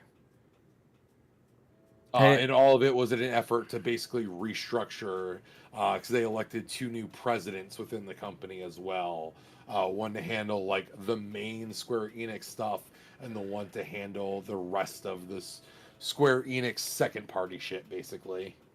If they want to make more money, just re-release the Pixel 1 through 6 on Switch again. Or on physical. Yeah, or PS4. I would double dip for a PS4 copy. Truly, one of the wildest blunders. Let's make these a limited print run. Also, only print the PS4 one in Asia region. And yeah, it's sold out. Cool. What do you usually do when something sells out like fucking immediately? Yeah, make more of it. Nah, we're fine. We'll leave that money on the table. No, we're spending that money on NFTs. Yeah, which they did address. Was like, oh, we made some poor decisions along the way. You fucking think? Hey, unrelated. There is an Xbox 360 game sale. Non-backward compatible games, but remember the shop is closing in July, so those games are going to be no longer purchasable. So I would suggest if you see stuff on there, go grab while you still can, because a lot of these games are going to be extremely pricey come in the future. With the I Kingdom mean, Hearts yeah, shit, we've or- again. Sorry, go ahead, Kels. Oh, I was just gonna say, with all the Square shit, I feel like Kingdom Hearts is gonna be like delayed even further now. Where Kingdom Hearts 4 is not going to come out till like 2028.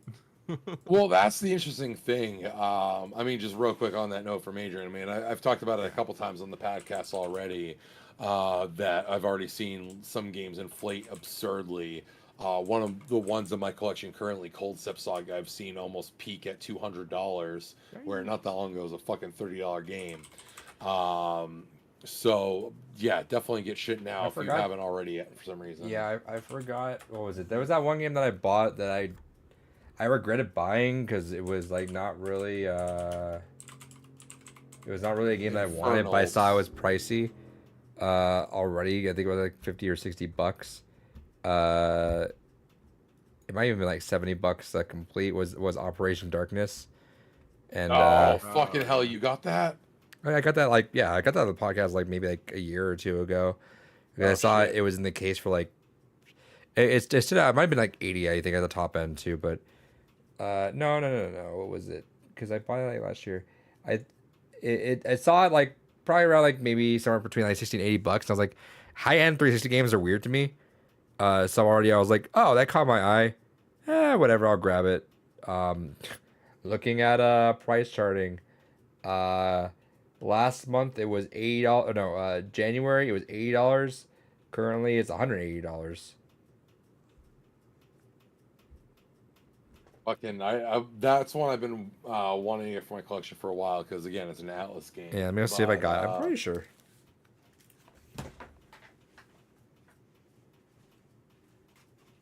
So while he's going to check that real quick, fuck, what was the other half of the statement I was gonna make? We were talking about games delisting. Fuck.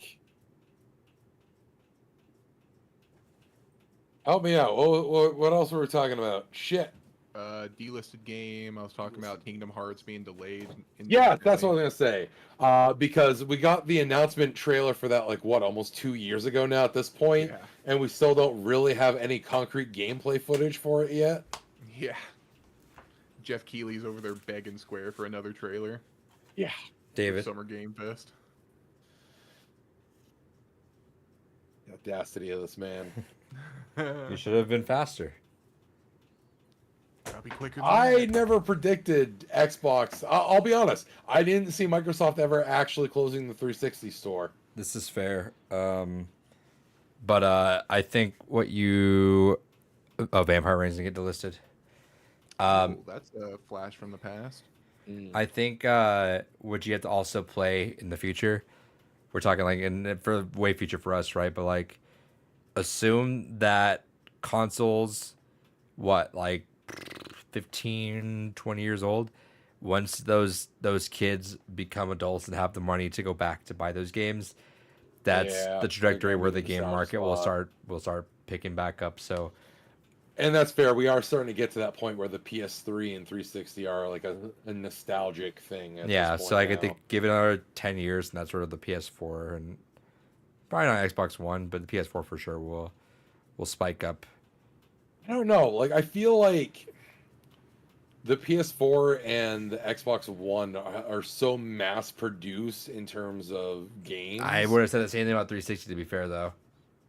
Yeah, that's fair. Plus, we're thinking about these kind of games, David. So like, I mean, same thing Yeah. with PS2. PS2's the best-selling console, right? And yet there's still a bunch of gems there that. Yeah, like all the horror stuff. And look at that manual. The manual is like pristine too. That He's just thing. flexing now.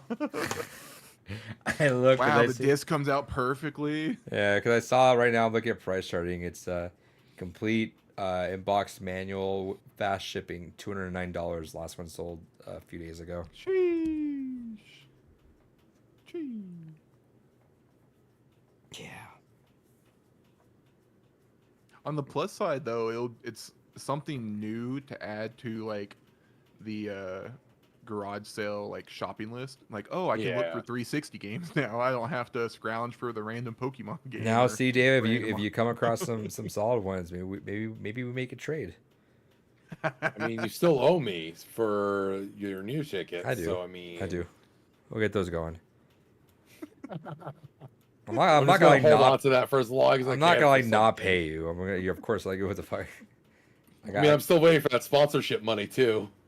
Oh yeah. I'm waiting for my $10 for those ad reads. I Yeah, did, like, 4 literally. years I keep ago. forgetting because by the time we're out of here, I gotta log into a whole other PayPal that I've not logged into in about 2 years. Now I gotta dig out that email. I made it on a separate email. I wasn't on my PayPal account. No, I fuck around. Obviously, I'm not hurting for it, but no, that's it's just so weird to think that something that again for a gen that was as mass produced as it was, and again for a company like Microsoft, I really didn't think that 360 store would go down, but here we are. Which also leads into one other thing I did want to talk about for a news thing. Speaking of Papa Atlas, I am not happy with Papa Atlas right now. What'd they do, David? So Atlas is doing something that some people have put on their cuck goggles for and are defending them for.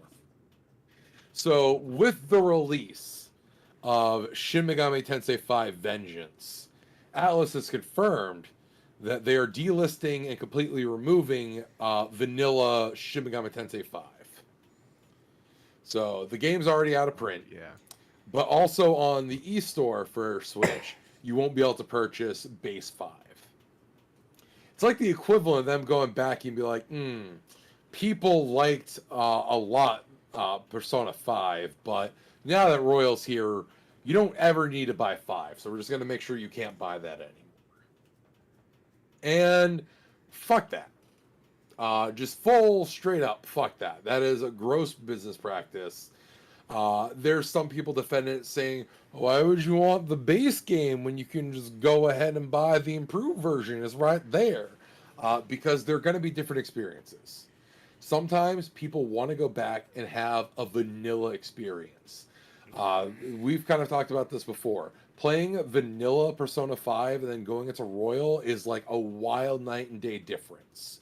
And in fact, on some level, playing vanilla 5 and then going into Royal adds an interesting level of enhancement and appreciation to Royal. And then there's also just those people that are very like, I don't want enhancements, I don't want extras, I just want the original game as it was intended, even though the devs did say that 5 did not release in the state they intended it for, but it was still the way it ended up.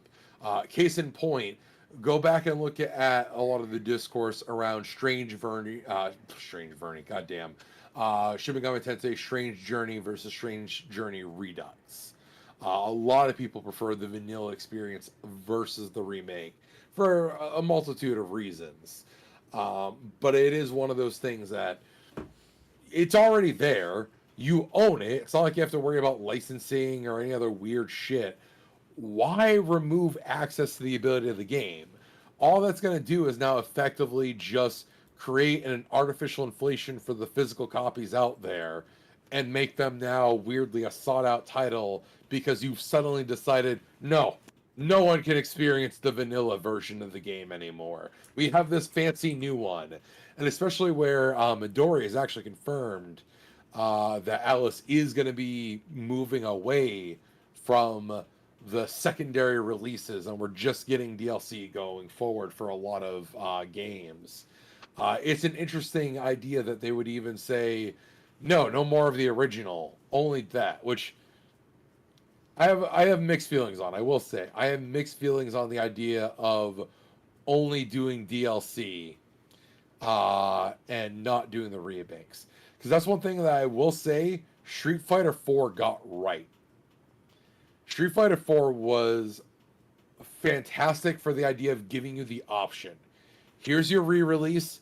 Every season, essentially, Street Fighter 4. Here's your Super Street Fighter 4, your Arcade Edition, your Ultra. Here you go. You can buy it physical, or you can buy the DLC.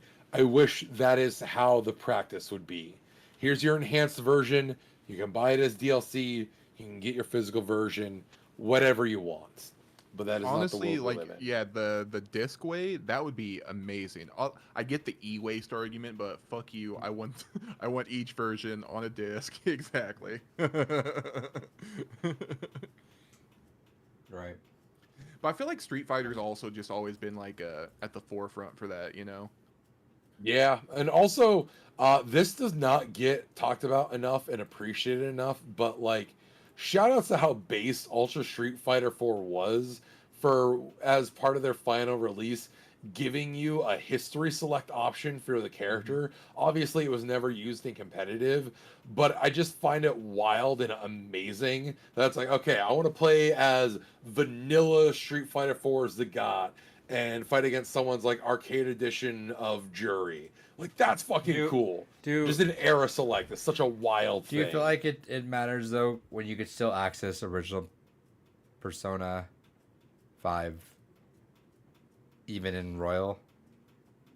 It's not, though. It's not the same. The dialogue's different. There's a lot of Sure. things change and tone down. Plus, you're still dealing with the fact that the timeline has changed. You can still effectively do the story of vanilla, but the Okay. pacing Yeah. is entirely different because of the added Royal content. That's fair. The bigger question is, will SMT5 run better on the Switch 2? Probably. Imagine it runs worse. I Goddamn. mean, it'll be one of those hilarious things. I think Almost it's spit my due out shit. in like a month anyway. So I mean, obviously it's not gonna be a Switch 2 title, but also shout outs to Atlas for their weird fucking behaviors as well. They've confirmed that if you buy Vengeance on Switch, you can transfer 3 Yeah. demons Yeah. to the new version, which is one of the wildest things. Fucking Raito Kuzunoa on PS2 had more respect than that. The way that Raito on PS2 did it is if you played Raito 2 with a save file from Raito 1, depending on the level of completion into the game you had, would depend on how much you would be able to go ahead and clone over.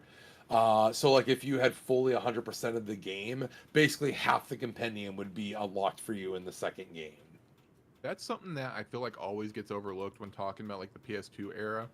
Some of the save file like mitigation and like features that they had there were peak fucking Yup. insane, awesome shit. Like going to a sequel and being able to pull stuff forward, pulling story, pulling items, whatever. So fucking cool. That's a feature that got left behind for some fucking reason, and I don't understand why. Or even like some games would detect data from other games and give you like bonuses for it in the game that you're playing. Shout out to Stop and Swap. Yeah.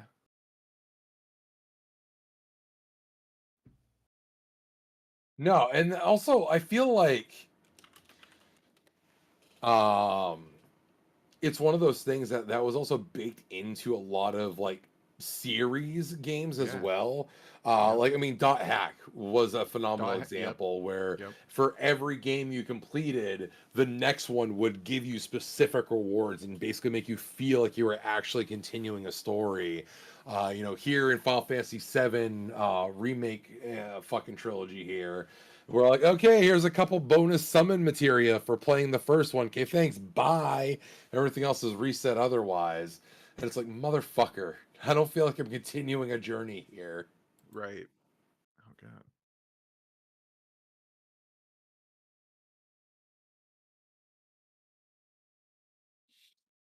Also, I forgot to talk about this last week. But where I mentioned League of Legends earlier, shout outs to anyone that is dumb enough to still fucking play that game. Because I don't know if you two have kept up with League of Legends anti cheat, but it's actually been bricking computers. Nice. Like straight up at the BIOS level, bricking computers. Interesting. Essentially Riot has made a rootkit I and has blown up people's devices to where they're having to buy brand new hardware because of their anti-cheat. speak kind of on that note. I heard of this game that seemed super cool, but I can't download it just because of what it does. There's this game, I forget, it's something about USB, but your character finds a USB and you have to discover like the mystery of what happened in it. But the I game, think it's literally called I found a USB in the grass or something like that. yeah, but it literally creates a file on your computer with all that USB like kind of stuff in it, which gets sketchy on that level of access to your computer with that. I mean, that's when you just run it in a VM. Yeah, but I mean, I like the idea, but I'm not going through the effort of all that. I did want to play. Or, What? oh god. That's a good idea for like a almost an analog horror type thing. Have you played Like, Doki I dig Doki, it's Kels? not all the way through. When did you stop? It was Well, I He was got gonna too much date. shit I when was he gonna opened the date this door, one he girl, was and too I got. scared. I was gonna date this one girl, and I stopped because I was like, yeah, another visual novel. I'm good. I don't need another one of those. I think that's kind of what it was. It was like, oh, a friend recommended, like, oh, you need to check this out. So I start playing. I'm like, oh, it's a fucking visual novel. Is this what you gave me, you motherfucker? But I kind of like I understand like the premise to a point, to an extent. Not it hasn't been spoiled for me, so like if I played it, I'll still get something out of it. But I One, it's kinda amazing. Okay, you all haven't right, been so spoiled David, up shut to the this fuck up. point. You should play that very soon and tell us what you think. For You sure. need to play it. And also, you play it with 2 monitors. It's a game that you need 2 monitors for. Okay, so Keep it's the one I should game probably play installer it on files PC. open in 1 monitor. Okay. And just keep All poking right, David, around. shut the fuck up. I think you're saying a lot. See, I'm shutting. okay, see, Yeah, that's don't say all anything I know else. about the game. Yeah, I know yeah, that say- it does say some funky nothing shit else. like that. Yeah. I think take that. I think you should play that. It's not that long. It's like what, like It's three, 4 hours. 4 hours Yeah. for like the whole story. And then I don't know about Plus. We played. I would Plus- suggest.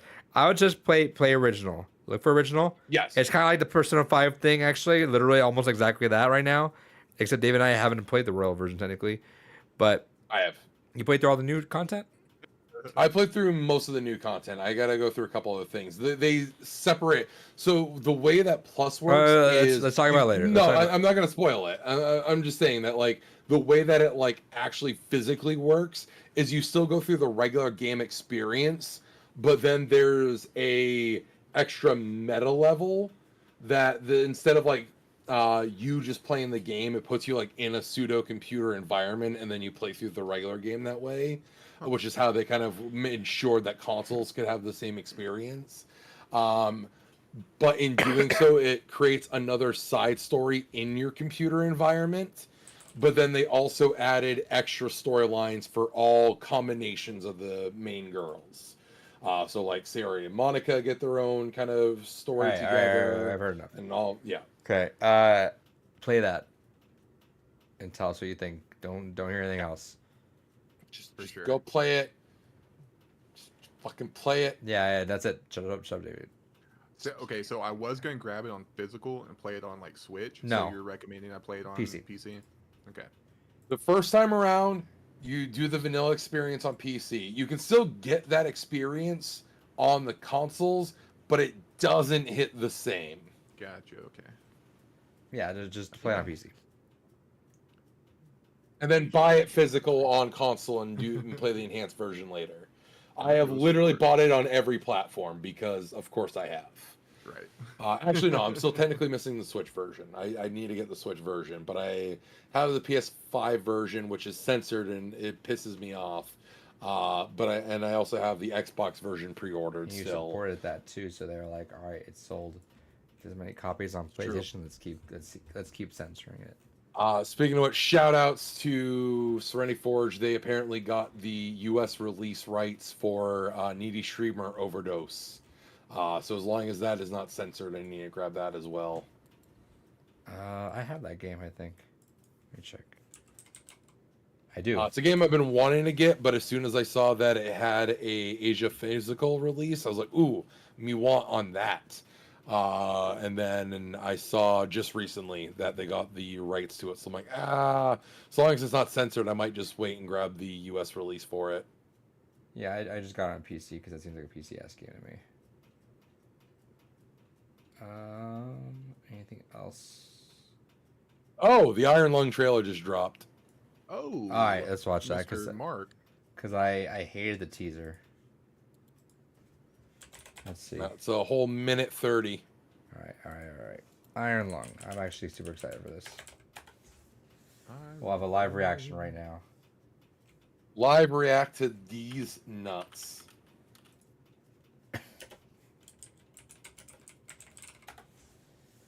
All right.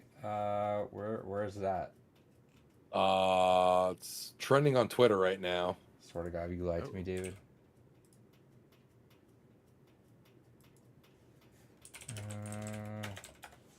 Oh, and also, I think this month they're releasing a trailer for that Berserk fan animation that's happening. Was Ooh. it Project Eclipse?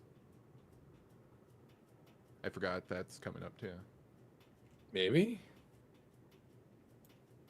All right, come on. Here's the tweet. It doesn't look like it's a YouTube link though. Yeah. No, I see. Oh wait, that's the old one. Yeah, David, you should. Yeah. Okay, I think I see what's happened here. Multipliers made a tweet saying it's done today. And then someone made a fan trailer. And people are running with the fan trailer as if it's real. Yeah, I still hate that trailer. Okay. Tells me nothing. Oh yeah, Mark tweeted and said it is done. Yeah. So sadly, there's no actual trailer. Is It's that just all he said? multiplayers confirming it's Yep. done. Just Oh. it is done. I hope nothing bad. I'm happens. sorry, I led us astray here. I got excited thinking there was an actual trailer, but no, there is not. All right. All right. I think that's it then. Hell yeah. Hang back. I want to vent for a second, but that's it for the podcast. So thanks for everyone hanging out. Chat box, much appreciated. Also, maybe next paycheck, there is another mystery bundle for like $7 going on right now. Maybe next podcast, if it's a slower one, I'll grab us all an allotment of that, and we'll see how a three-way goes of that. maybe, or you just buy Belatro. No, How the about- more you keep recommending, the more I'm now less inclined to want to do it. No, that's stupid because usually when I get you more hyped about stuff, you're okay about it. Yeah, but you're not getting me hyped about it. You're just like, hey, go. It's fuck literally yourself. card game and gambling. You have an issue with gambling. Got him. It's like fuck you. Good night, chat box. X-Men 97 finales today too, or in like an hour. For what? Oh, X-Men. X-Men 97, the finales Yeah. tonight. Oh yeah, I gotta Very hyped. fucking binge that soon. Highly recommend. All right, stream. Adios. See you guys.